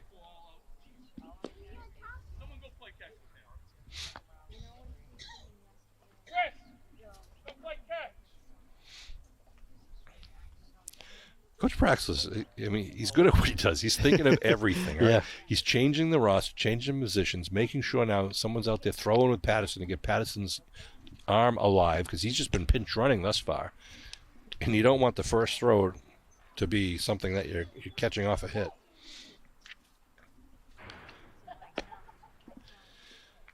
Solimini, I guess, would be considered the number one pitcher for the Green Wave. I would think so. The only pitcher they had back from last year, anyway. Yeah. And he's going to be facing the top of the order, John Petruzzo, the catcher, who has grounded to second and flew out to right. So he hits to the right side as a lefty batter. Is he a lefty batter? Looks he's that, a righty Oh, batter. no, he's a righty batter. Yeah, I thought the same thing, though, Sean. He has put the ball in play both times, though. So it does look like Patterson's in the left. Looks like Nash moved over to center. Callahan's at first. And Petruzza steps up with the runners on second and third. Foster leading off third, and the pinch runner, whose name I don't have, is off of second.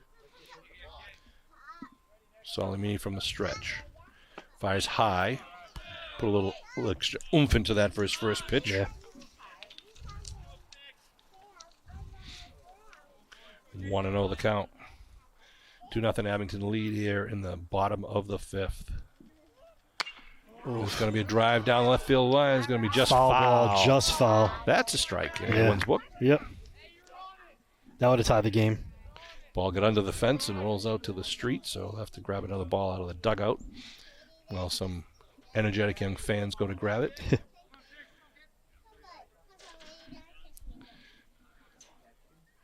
Jack Riley a little slow getting out there. 1-1 the count with one out, second and third. Petruzzo at the plate. Strike two. Nice pitch. That one had a little extra behind it. Sure did. He's throwing up near 90 miles an hour this season as a junior.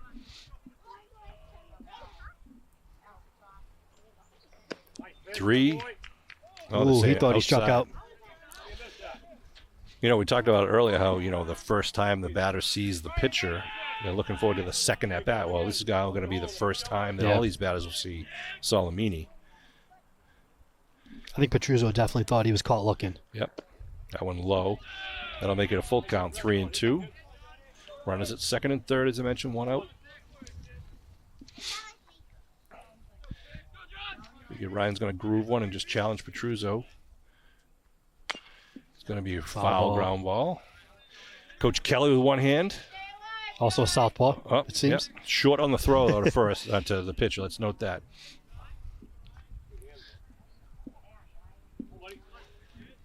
Reset it at a full count.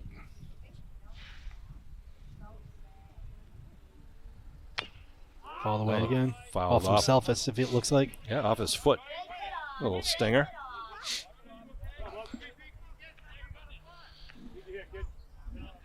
He's the catcher. He's used to getting banged up.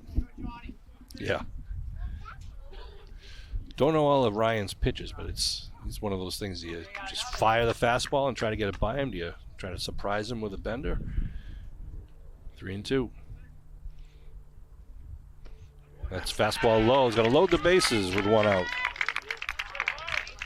Good at bat for Petruzzo. I don't think Coach Brock's gonna be happy with that.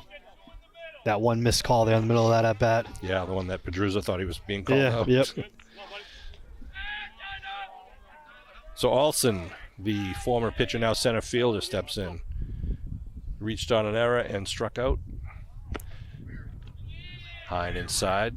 Spins him around for ball one. Three ducks on the pond with one out. Green Wave up 2-0. Strike one. Low fastball. Yeah.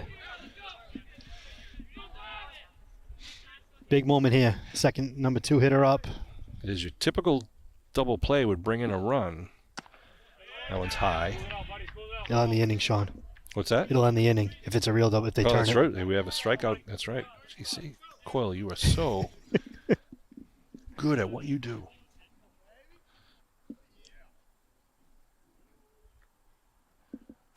Foul back. That one might actually be retrievable. 2-2. Salamini gets a new ball at the mound. Bases are full. High school baseball here in Abington. Cam, reviewers at home. Shout out to Kevin Tachi, who I know is watching. Strike. Strike 3, got him. Big strikeout there for the junior pitcher. Gets a second out. Now Suarez up, who struck out earlier in the game and also grounded. Got on base with an error and up the middle. Their number 3 hitter, though. Here we go. 2-0 lead, 2 outs, bases loaded.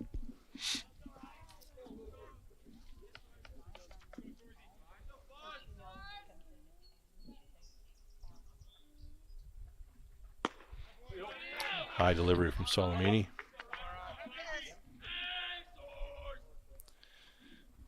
I think I called him Suarez earlier. It's Soares is his last name, Lucas. Based on what we're hearing, that sounds correct. But I wouldn't know anything better, any better anyway.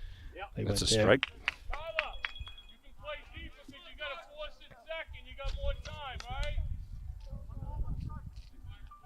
Come on. Cooper talking to Ryan Salamini up there in the mound with a 1-1 count.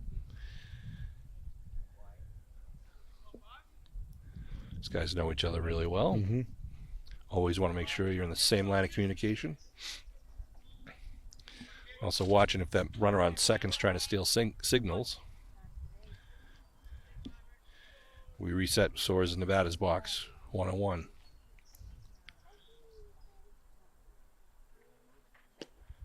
Ball low.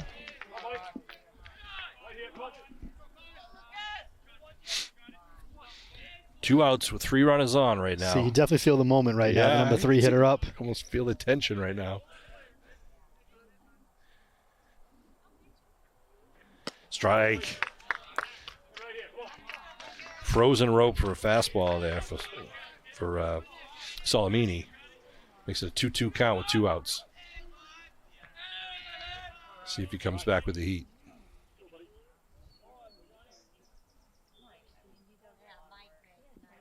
Oh, strike 3. Strikeout. Swinging with 3 runners left on base. Green Wave defense steps up. Great job by Salamini there to battle out of that inning, take it to the 6th. And again, can't say enough for the performance by Will Callahan. Yeah, he today did. He was great out there. 4 1/3. I think he had, let's see, 1, 2, 3, 4, 5, 6, 8 strikeouts through 4 1/3. No runs allowed. Impressive.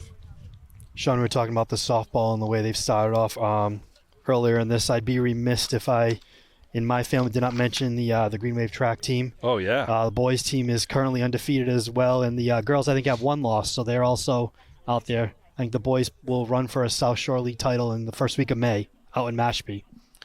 I'm going to kick myself right now. I can't remember the name of the twins running for Aiden and Nathan Calcano. Calcano, who set the record. And then And then Aiden broke broke it his own again by record. 2 seconds, yeah. Both Abington Cam interns as well. Yes, they are. He set the record. Which one was it? Aiden who set Aiden, it? yeah, he set a hurdle record. 400-meter hurdles. He set it, I think it was 58.2 seconds. Yeah, then- and I saw him the other day. I said, hey, congratulations. He goes, I just broke He it. did 56-3 the other day. It's unbelievable. Yeah. So yeah, lacrosse teams are playing well too. I see even the girls lacrosse team is improving over the results they had been in the past. Yep. And girls track has been just a unbelievable powerhouse the last couple of years, and a lot of youth in that group.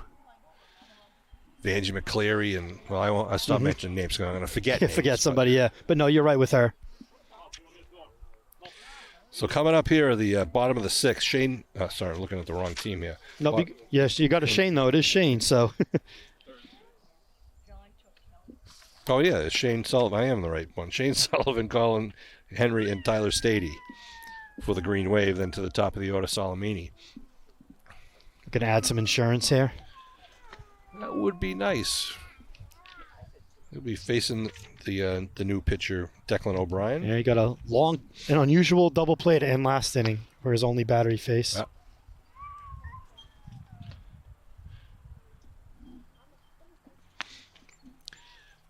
It is Greenway- perfect weather out. Oh, it's unreal. Thinking of so many things I want to do today with this weather. Greenway trying to hold on because a victory today would be Coach Paraxelis's 339th win and would break the all-time career win milestone for Abington High School baseball. And his team knows that. They are trying to win this for their head coach. And it's just all that more special when you're coming out of the brain surgery in January. Yeah, incredible. And here he is. It's today, April 21st. First, yep. And it's like nothing happened. I know. Although, as I mentioned before, Coach Braxton says he feels about 10 years younger because he didn't realize that there was no sign of a brain swelling, brain injury. The toll it was probably just taking on. They don't even realize. Yeah, he didn't have any swelling or any bumps or anything like that. So he just thought he was getting older. He was getting kind of slowing down a little bit, lost his balance. And now he has no excuses, basically. Right now he's 100%. So Shane Sullivan, the sophomore second baseman, steps up. Pitch from the stretch. Nice swing, fouls it back amongst the trees here surrounding the park. Trees and swampland, really. Sullivan lined out to center last time, put a real good I was gonna say piece of wood on it, but Yeah. wrong. Right at the center fielder. O'Brien with a little 3/4 side Yeah. delivery. Which can be a little different for a batter Yeah. to see that ball coming.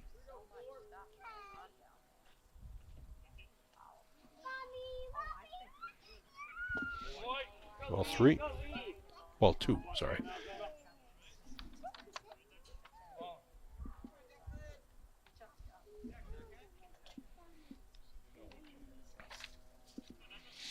Pitcher kind of grooming the mound for his landing zone.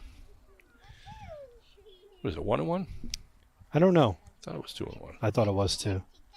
Doesn't matter. Well, look at how the quickness of Coach Paraxelis getting out of the way of that one.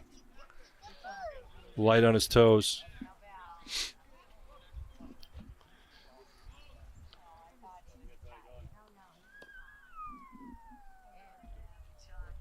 Scoreboard says 1 and 2. The ump, I think, is saying. Trying to see his. Me too. 2 and I 2 can't it is. tell. Yeah, they Postman saying 2 and 2, so it's got to be right.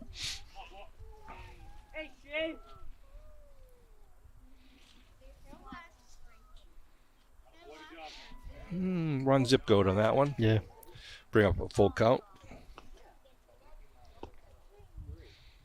As you mentioned, Sullivan walked in the second and then hit a shot to center in the third. Right on the screws, just right at him.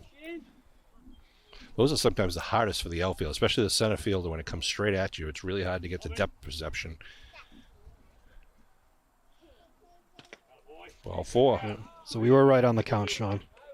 Well, the postman was right on the count anyway. His real name is, what is it, Mike Summers? Simmons. Summers, Simmons, same thing.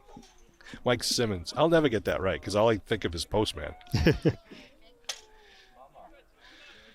Then you get Dave on the camera.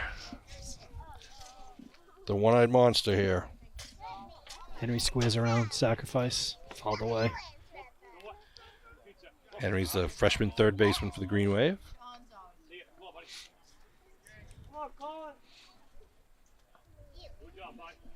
2-0 Green Wave lead here in the top of the 6th. See if they keep the bunt on here. Third baseman in on the grass. Pitcher steps off to check the runner. And Sullivan asks for the signals once again from Coach Paraxelis. And he gets them. Yep, squares around again. Nice bunt. Nice bunt, yeah. Ooh, almost got Good by job the done. pitcher. But it moves the runner over. Nice sacrifice bunt by Henry.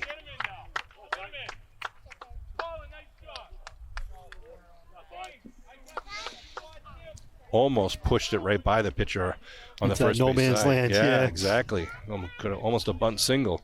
And that brings up Tyler Stady, who also flew out to center last time he was up and also walked the first time he was up.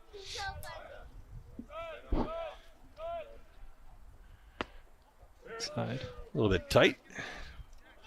1-0, 1 out with the runner on first. That being Sullivan. I'm sorry, runner on second. Watch out, Chris. Postman's listening to everything we say, making sure we're correct.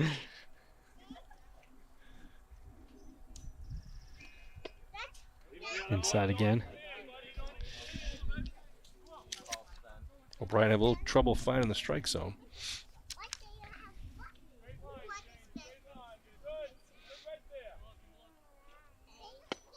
Strike one. Makes me eat my words.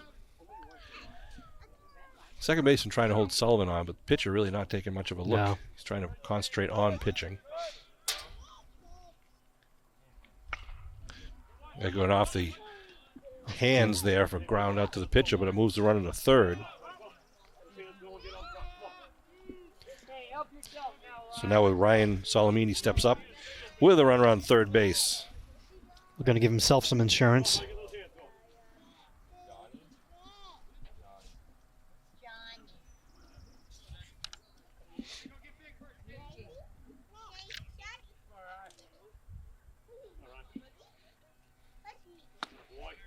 Wow, Kevin Tachi is watching this game. He's sending me names of the Abington High School track stars right now. Jeez. So, gentlemen, best behavior. The boss is watching.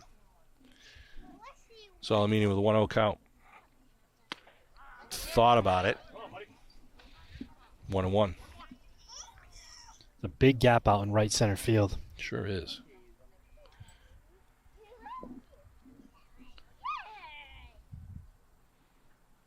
That one's low. Nice stop. job. Yeah, Petruzzo with a good backhanded stop. Saved a run right there. 2-1 the count with 2 outs. 2-0 Green Wave lead. Top of the 6th. Looking to poke one more with a runner 90 feet away. Ooh, Ryan got fooled by the off-speed pitch. I could not hit a curveball if you paid me in high school. Me neither. Or a fastball.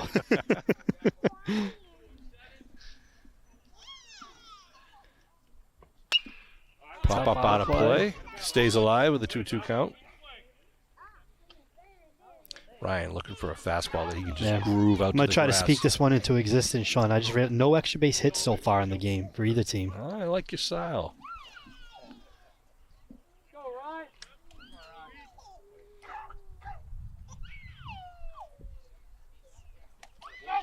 Oh.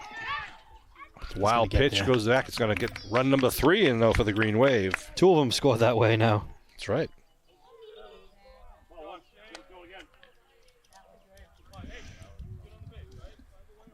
So Solomini now with the bases cleared. It was a manufactured run. A walk, a sacrifice bunt, a ground out to move him over, and a wild pitch to score him.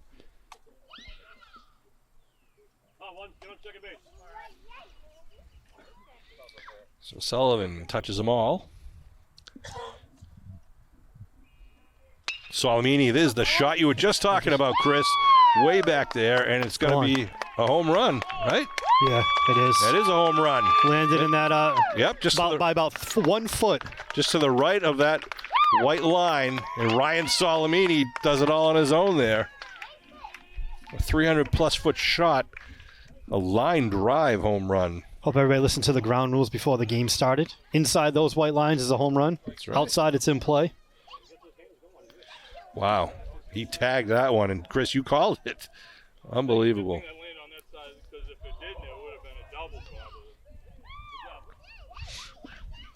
Yeah, but you would have sent him, and he would have thrown out at third. I thought he was over there.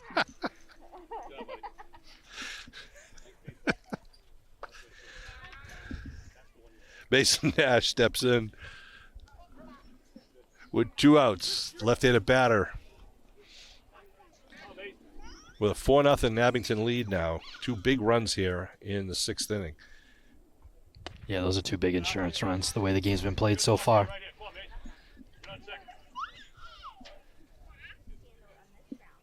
Coach Jimmy Donahue talking to Coach Paraxelis between the pitches here. Nash takes one inside. Had to be because it looked perfect height from where we are. Exactly. 2-0.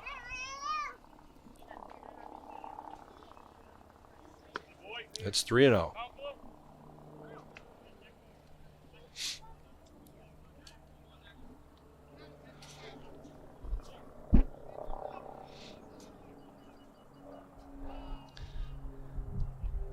Nash gets 4 in a row. He's on base. He's got speed.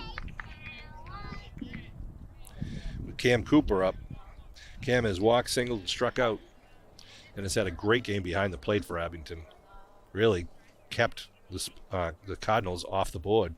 A couple of outstanding stops as the catcher. I got to think Nash is going to be going here, right? One of the first couple pitches with 2 down. Yeah, kind of new pitcher. There it goes. Oh, a balk called. Another balk. That's the third balk of the game. Just took a stolen base away from Nash.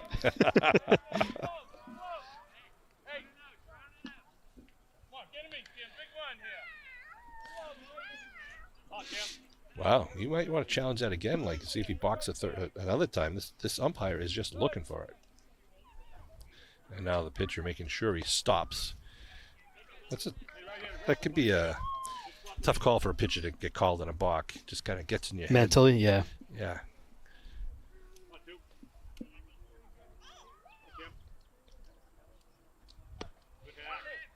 Good swing there by Cooper.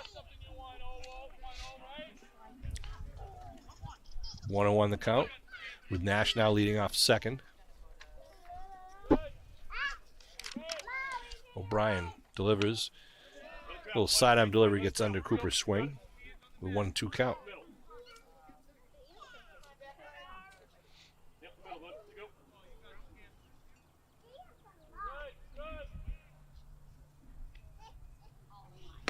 That one's high. Cooper thought about it. I was going to say he thought about it for a second. Those high fastballs are hard. You just think you can get around on them quicker, and they end up going right by it. Good job by the pitcher there, changing the eye level off the 2 low. You got him to go for 2 low ones. Yep. He's going. Runner's going. Throw down to third. Nash is in. Good job by the third baseman grabbing that too, not letting it go down the line. Cunningham on the receiving end. Puts Nash at third now with a 3-2 count.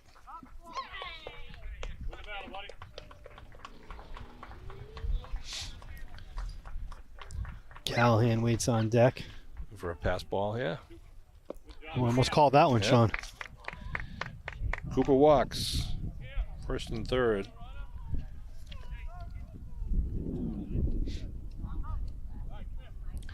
Coach Kelly coming out to the mound with first, third situation. Callahan up. Callahan has walked, struck out, and singled up the middle. 4-0 Abington lead. Looking good for the Green Wave and hoping to celebrate Coach Paraxelis today.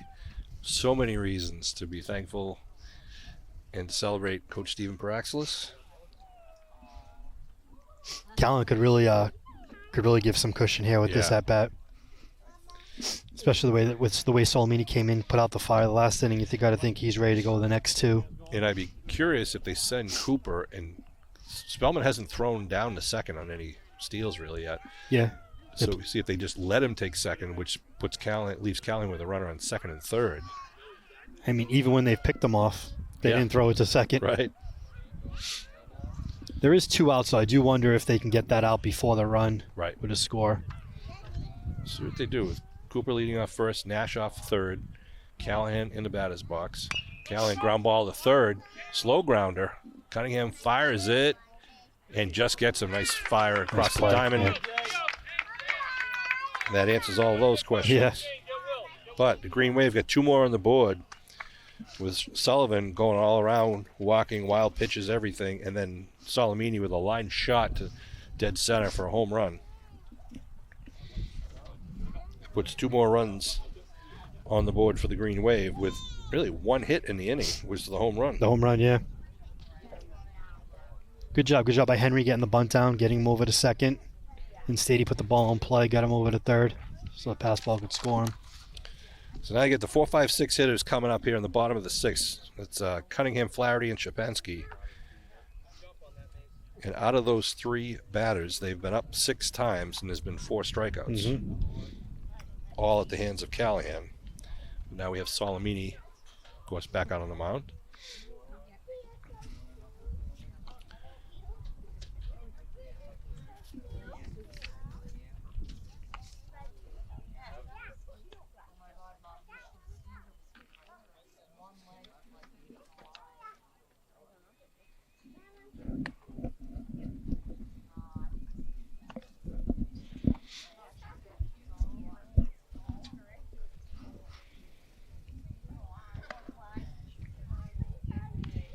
If you're looking for upcoming games, whether you want to watch baseball, softball, track events, lacrosse, you can go to arbiterlive.com, arbiterlive.com.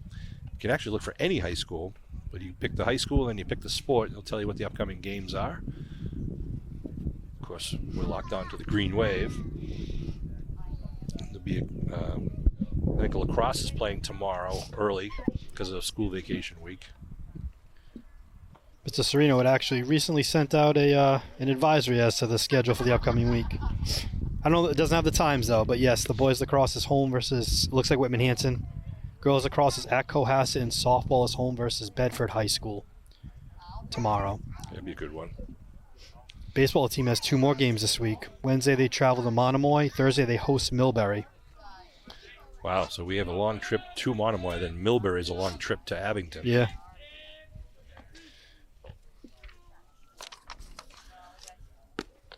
First pitch strike inside to Cunningham.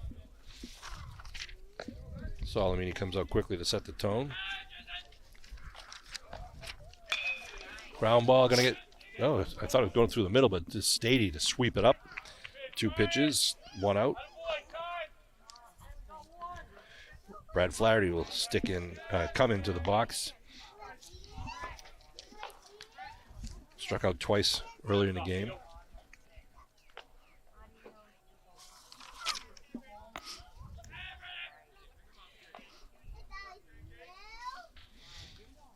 One out, no men on. Another strike by Solimini. Solimini looks in the groove now that he was able to settle down for the inning, hit himself a home run. Yep. Not be forced to come in middle of the inning. Looks like Ben Tracy's loosening up his arm in the bullpen area.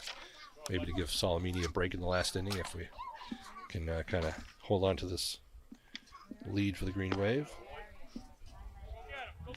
With the amount of games this week as just mentioned, I know there's pitch count thresholds for days of rest. Try to keep as many guys available as often as you can. That's true.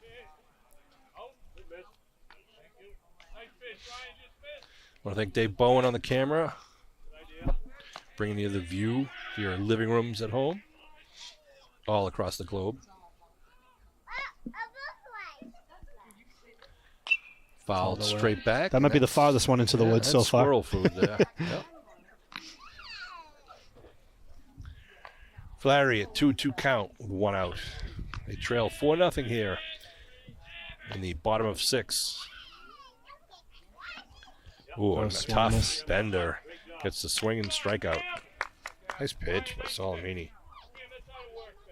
Not many guys are going to get that one. And Shapinski, Jeremy Shapinski, the right fielder, will step up. He grounded a short and struck out last time he was up.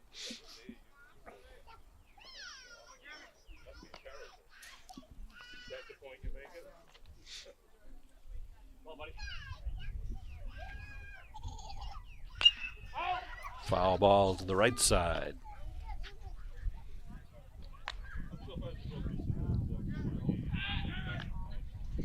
Using baseball number 32, I think, right now. That might be a light estimate. Well, fooled him there. Nice pitch. 0-2. Solimini has a choice of pitches right now. Battle there. That was good. Nice job by Shapansky going down to get that. Remains 0-2 with 2 outs, bottom of 6.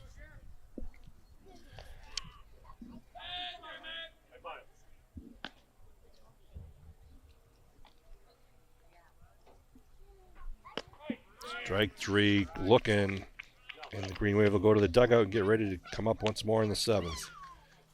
as pitching by Solimini. No runs, no hits, no errors, no left on base.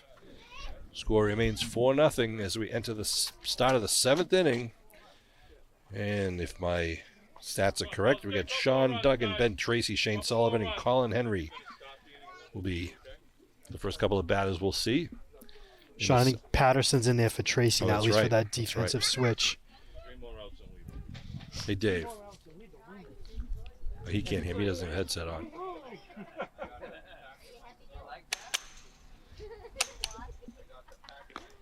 Can we get a shot of Coach? Oh, there he goes. He's walking away. Coach Paraxelis. Oh, this is Coach Tyler Paraxelis there. His sister, Tracy. Coach Paraxelis is kind of behind us talking with Coach Kelleher and Coach Riley. As we said, leading off will be number 19, Sean Duggan, our right fielder, walked last time he was up. Got to feel pretty comfortable right now with a four-run lead in the last inning. The way it's going so far, yeah. I think once that, I mean, that 5th inning threat was, yeah, that was the one. I feel like they came in bases loaded, 1 out, and Solomon was able to pitch out of it, facing the 2nd and 3rd hitters. Yep, struck them both out. Here's Coach Steve Paraxelis, the man of the hour. See Johnny Graham over near the dugout, one of the sons of Coach Tom Graham. Also had sons Timmy Graham and Dennis Graham and Tommy Graham, all of who played baseball under their father. I had the pleasure of playing for my uncle also, as did my brothers Mark and Ed.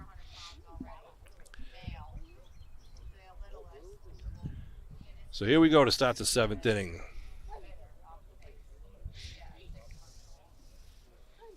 Duggan wearing number 19, the right-handed batter, steps in. Dark green pinstripe shirts over the white pants.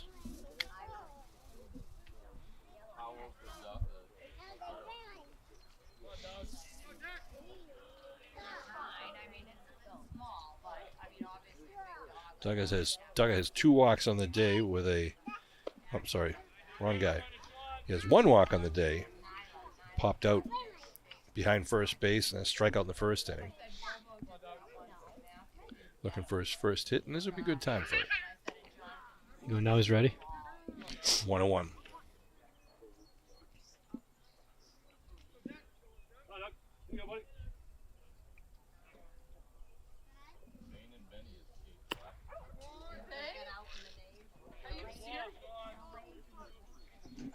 He was right on it. That swing was perfect timing, it looked like.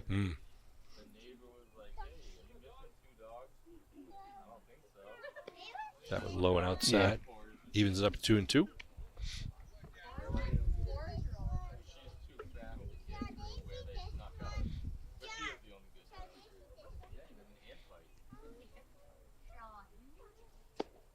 Oof. Well, looks like the ump wants to kind of move things along.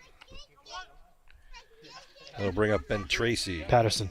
Oh, sorry. You're right. Patterson now. First at bat of the game for Patterson. He was out in left field for the Green Wave. Part of the quadruple switching that occurred when Callahan came out from pitching. Looks at the first one. Get a little gauge of O'Brien's stuff.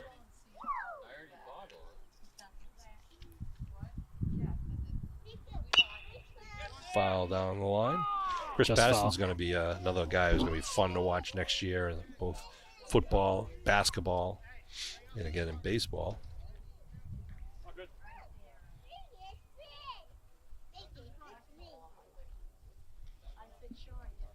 I want to again thank Dave and Mike behind the scenes here today who are making this game possible, along with Matt, who left earlier. And he may beat this out. Patterson's going to get to first safely as the swinging strike will get on with 1 out.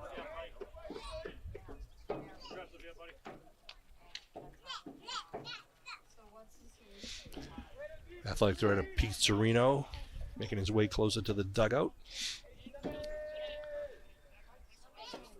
as Shane Sullivan steps up. Got 2 walks in the day and flew out to center field. And almost manufactured. Whoa. Oh, nice play by the first baseman there. Yeah, Declan Goki showing a little elevation there at first base.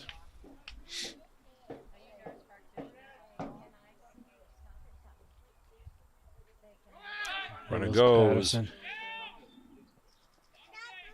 Throws a little bit off target, and Patterson is safe at second with a stolen base. 1 out. And Sullivan's got Sullivan's had some good at bats and good action on the base pass as well today. 1-0 count. 2 up.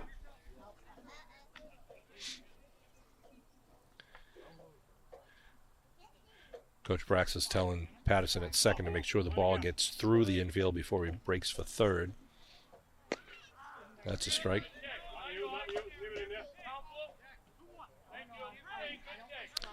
2-1 the count now.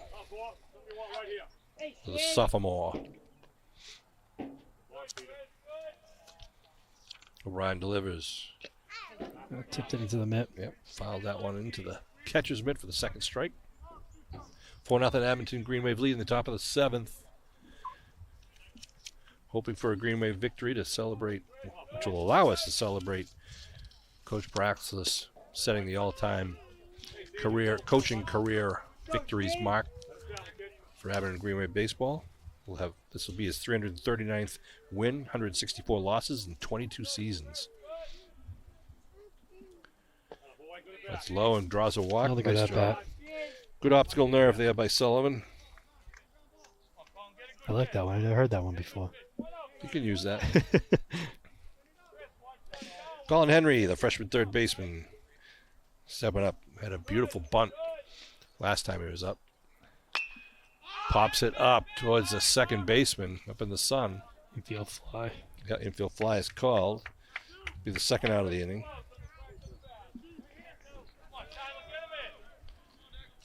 Still runners at first and second out, 2 outs. Tyler Stady up.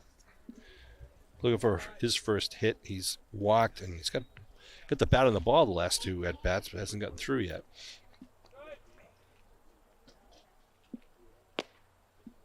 Little inside. You got to think O'Brien wants to get Stady here with Salamini waiting on deck. You mean the home run man? Melbrough, yeah. Yeah, we're off the very end of the bat.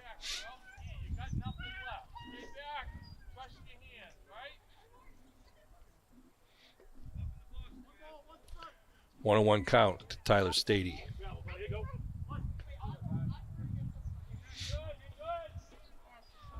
For a single to the right side. Oop, little change of pace pitch fouls it off.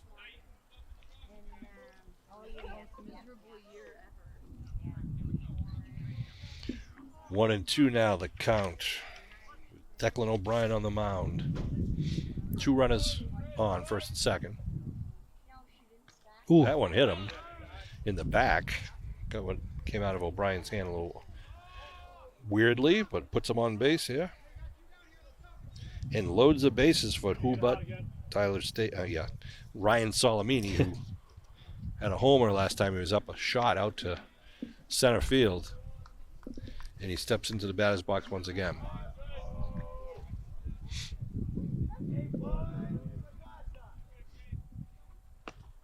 You know Salamini is thinking how sweet it would be. Put one in the gap here, too. It'll, give you enough of a cushion. Yep. Ooh, a high shot to left in the sun. And it's going to get by the outfielder. Brings in 1 run. Going to score a second run around third. Bring in 3 runs, let's say. And Salamini is on second with a 3-run double to add to his home run.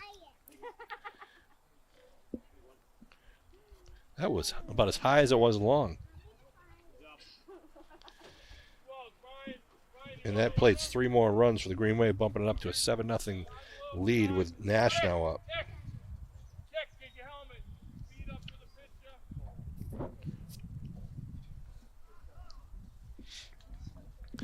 Going to pinch run for Salamini at second.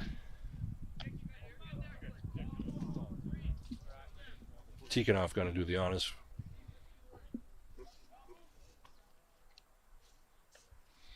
So Salamini, started off with 2 strikeouts, then gets on an error, then hits a home run, then hits a 3-run double. It's a pretty good day to report home to Mom and Dad.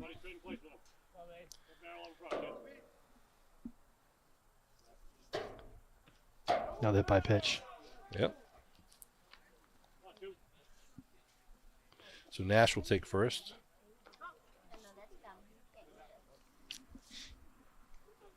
Coach Kelly coming to the mound.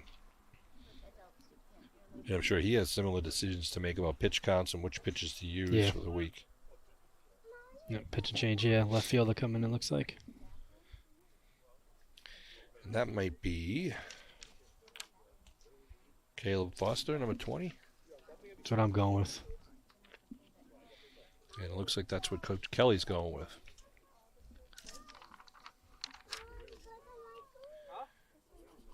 So Cam Cooper will be the first one to see the new pitcher with 2 outs here in the top of the 7th. Now a 7-0 Abington lead here at Cardinal Spellman High School. I think Coach Braxlis must feel a couple pounds lighter right now, thinking that we might be just a bit closer. There's a good view of Coach Braxlis sitting down with some family members.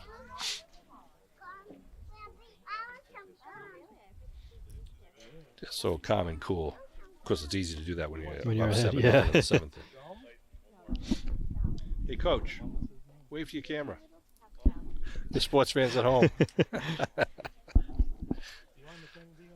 Class of 81, a former center fielder for the Green Wave and now a longtime coach. Very successful coach. And I'm glad it's not one of those rainy, windy, Me too. crappy early season games where people can be here to watch this important milestone for Coach Braxton. Of course, every win after that just going to add more to his total career victories. But this, and I know you probably heard me say it a gazillion times already, this would be his 339th victory, which will surpass Coach Tom Graham's 338 victories.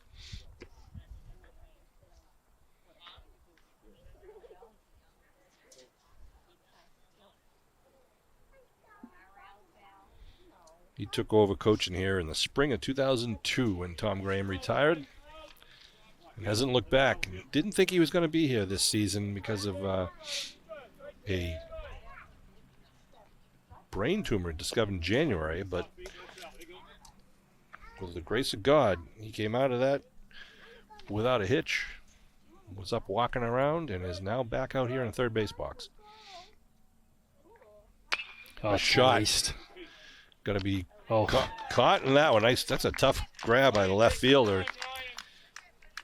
Cooper with a nice stroke to left, but it's the third out of the inning. that might have been the second hardest hit ball of Yeah. the night right there. That ball was hit really hard. So that's going to bring in 3 runs on 1 hit. A couple hit batsmen, a couple of walks.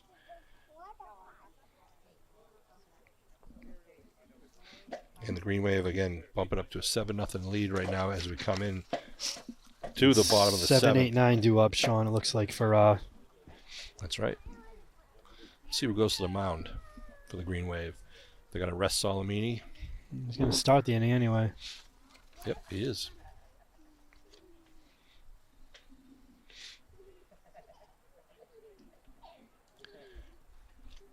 I want to again thank the guys at Abington Cam who helped be here for this game. It's a holiday week for a lot of people, a vacation week for a lot of people, but we wanted to be here to cover this game, and in case the Abington Green Wave was fortunate enough to win and basically vault Coach Praxis into the all-time category.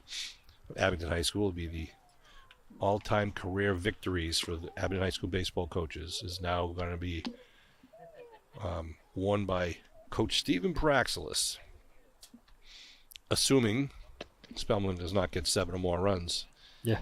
in this half inning.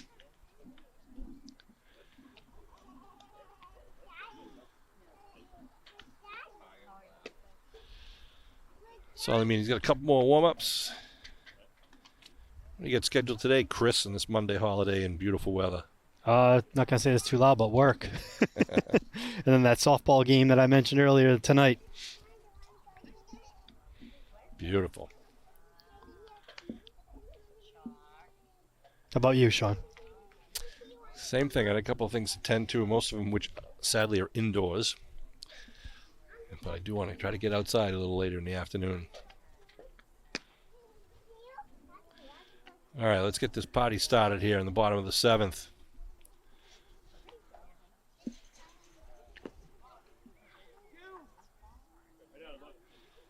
Cooper calls last pitch coming down.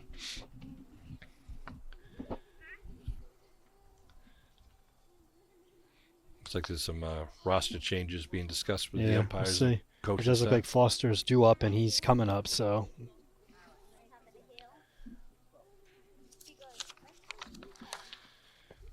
Foster has grounded it towards short and singled towards short up the middle, basically.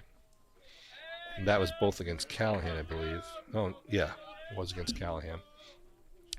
But now he sees the likes of Ryan Solomini out there on the mound. Oh, I'm sorry. I didn't hear. Sorry, boy.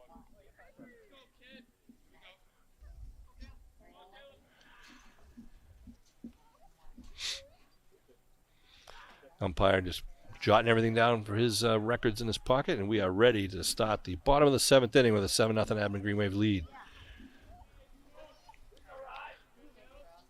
Solomini on the mound and Caleb Foster in the batter's box.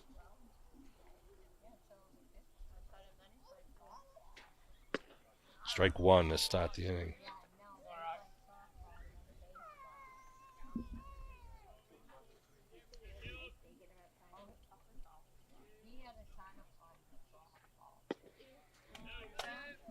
Low ball one. Foster, the current pitcher, facing one hitter.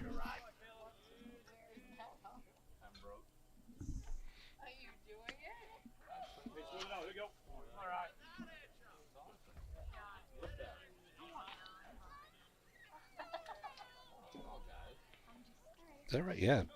Spellman's only had one hit on the day, right? There's a couple that could be considered either way. I'd have to ask Mr. Whitman what he called them, but yeah, one clean one, I think. One clean one up the middle. Yeah, in my book, it's one hitter right now. Most of that being thrown by Callahan. And then, of course, Ryan has faced 6 batters and struck out 4 of them. Foul ball. Yeah, the one hit would have been Foster leading off the 5th, I think, right? Is that what you Correct, got? yep. I think aside from that, the only other one is the very second batter of the game. Yeah, the line drive down to third. There's another strikeout. Good tough pitch for the batter there. That is the 5th strikeout. He has a new hitter, number 7 4. batters. Don't have their roster, but Lefty batter.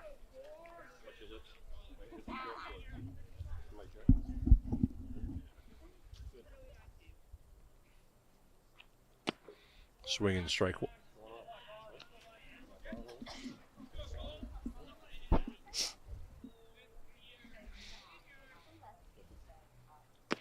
High ball one. 1-1 the count. 7-0 Abington lead here in the bottom of 7.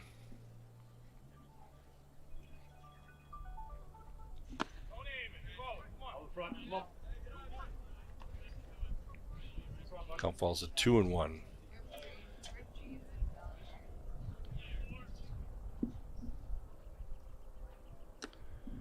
Gets away outside.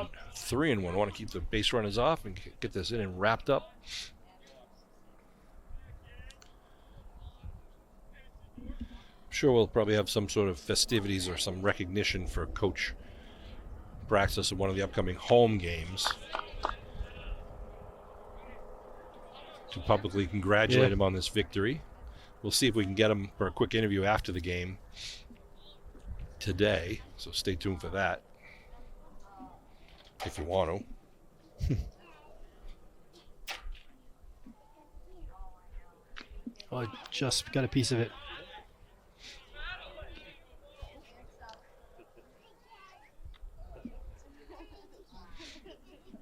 3-2 count with one out here in the bottom of the 7th. Salamini looking to notch another K in the book. Going to be a walk instead. It'll bring up, I believe, Declan O'Brien. Yeah, looked like it was still him in the on-deck circle. Tracy going to throw a few more. Having a helicopter flyby in honor of Coach Braxlis right now.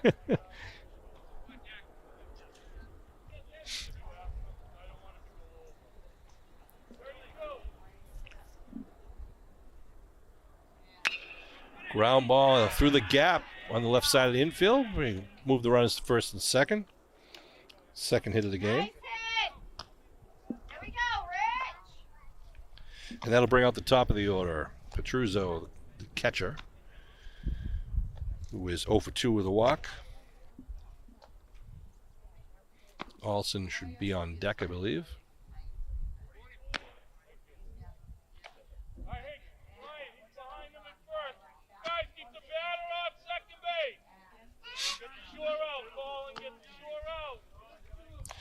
I don't know if you can hear Coach Praxlis, but telling all of his defensive players what their responsibility is now.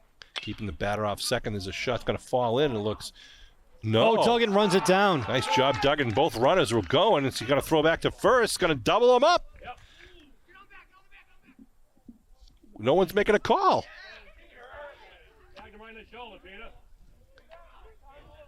No one made a call at first. Not a safe or an out.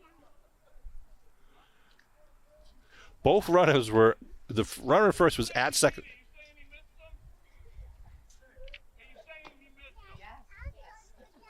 Coach Praxis should be an attorney. He's asking him if he missed him.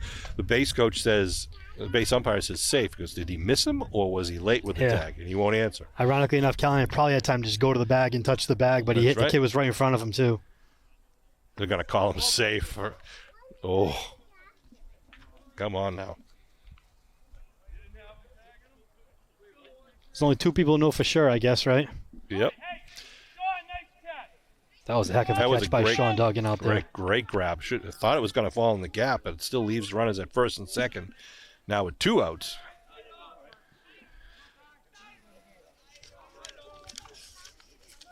Salamini ready to deliver. Swinging, strike 1.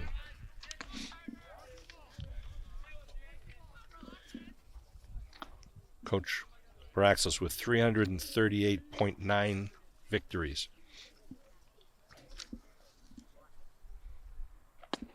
Strike 2.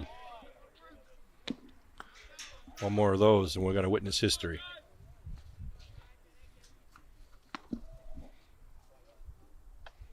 Run at first and second. Two strikes. Ball 1. So Olsen, he pitched a good game for the Cardinals.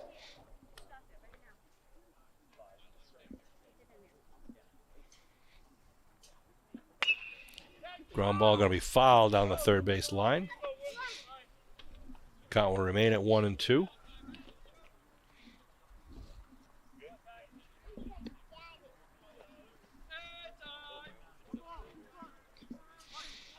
Salamini looks into Cooper. Fires low. Cooper snags at it. Nice stop again. Yeah, backhander. 2-2, 2 outs. Bottom of the 7th, 7-0. Green Wave lead. 338 victories and counting for Coach Braxlis. Salamini steps off just for the dramatic effect. Looking for that third out. Full count. Salamini with a home run and a 3-run double. And now may have the honors. 3-run double.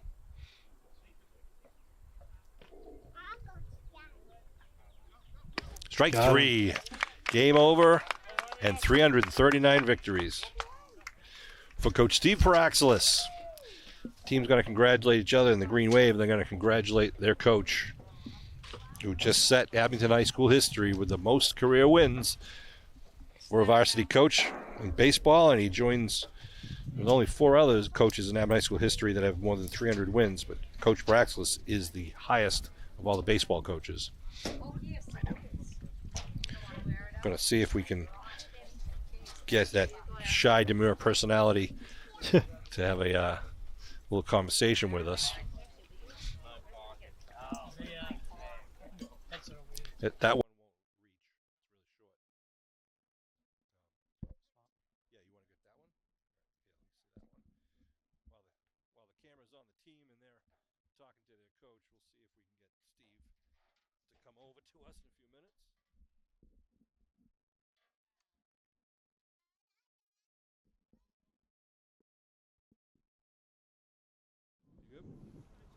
All right, we are here now with the winningest coach in Abington High School baseball history, Steve Praxlis. Thank you, Sean. Congratulations. I appreciate it. 300 and something, 339. 39.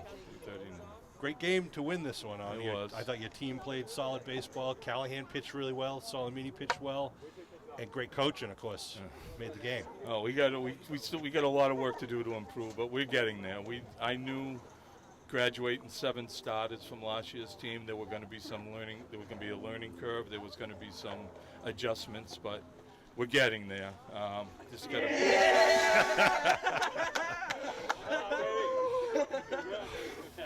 Oh, I didn't see that coming. Yeah, Sorry thanks, about that. Sean. I would've thought we warned were you. friends. Congratulations. Thank you. I appreciate it. That is awesome. I mean, yeah, you have a young team, but we were listening to you throughout the game, coaching your batters, coaching your players, defensive things, positions, things to think about. You never give up. You're always doing it, and that's why you're successful. Yeah. I mean, I try. It's the only thing I know how to do. Do you remember your first victory? I do. It was against Blue Hills with C.J. Hillier pitching. Oh, so that was easy. That was easy. You could have put a cardboard cutout of me out there, and we would have won that one. C.J. Hillier was a fantastic pitch for the Green Wave. With this one, your captain's wanting to present you with the game ball, so let me. We have a game ball for you. Thank you. I appreciate it. Cam Cooper, Ryan Thank Salamini. you, guys. That's a keepsake there. Keep that ball.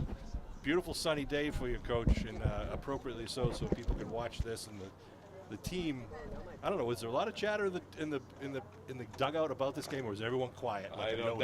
I told them. I asked them not to talk about it. I didn't want too much. I didn't want any attention on me. I wanted them to play their game, and especially where we're not hitting where we think we should be hitting. I want them concentrating on the game, not trying to do anything more.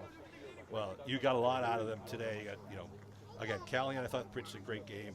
Salamini, bat came alive with the home run, the three-run double. Cooper behind the plate had a couple of great stops that easily could have had 3 runs against us on the board. He's a college caliber catcher. He will play at the next level, and I have no doubt in that. Come on here over here, guys. Come right behind your favorite coach. Just bringing some of I these thought you were players throwing over. more water on me. No. I saw some of your family members here and some of your prior teammates. Yeah. It's just Good day. impressive. It was a good day. It was. I appreciate you guys coming. Thank you, Sean. Say hi Thank to you, all guys. your friends and family at home. It's live right now, Hi, everybody. and we're going to replay Thank this you. many Thank a you. time. We got more ones. I'm not done yet. That's right. I'm not done yet. But you are now the #1 all-time coaching career victories for Abington High School baseball, surpassing the guy who taught you, Tom Graham. Yeah. And I just can't be happier for your coach because you deserved it all around. And these players behind you are very proud of you. And I'm sure you'll keep on your winning ways for the rest of the season. We got 5 more wins to get our first goal of 10 wins, and then we got a few more things to do. We're not done yet. We're gonna improve. We're gonna keep improving. So come on down to the Tom Graham Memorial Diamond at Memorial Field. You can watch Coach Braxlis and these guys play in some of their upcoming games. Maybe we'll do a little, official public recognition for you at one of these home games coming up. But again, Coach, on behalf of all of Green Wave Nation, congratulations. Thank you, Sean. I It's appreciate it. Thank you. All righty. Thank you. Thank you for tuning in to this game for Abington Green Wave Baseball. Get them on the TV. You don't need me on TV. Want to congratulate the Green Wave with a 7-0 victory and congratulate Coach Praxis. Want to thank Chris Coyle. Want to thank Mike and Dave behind the scenes and all the guys who helped out throughout the season. And we have a lot more baseball and softball to go. So hopefully we'll see you on the playing fields in Abington and at the away games in the future. Once again, a final score, Abington Green Wave 7, the Cardinal Spellman Cardinals 0. Thanks for tuning in and supporting Abington Green Wave Baseball.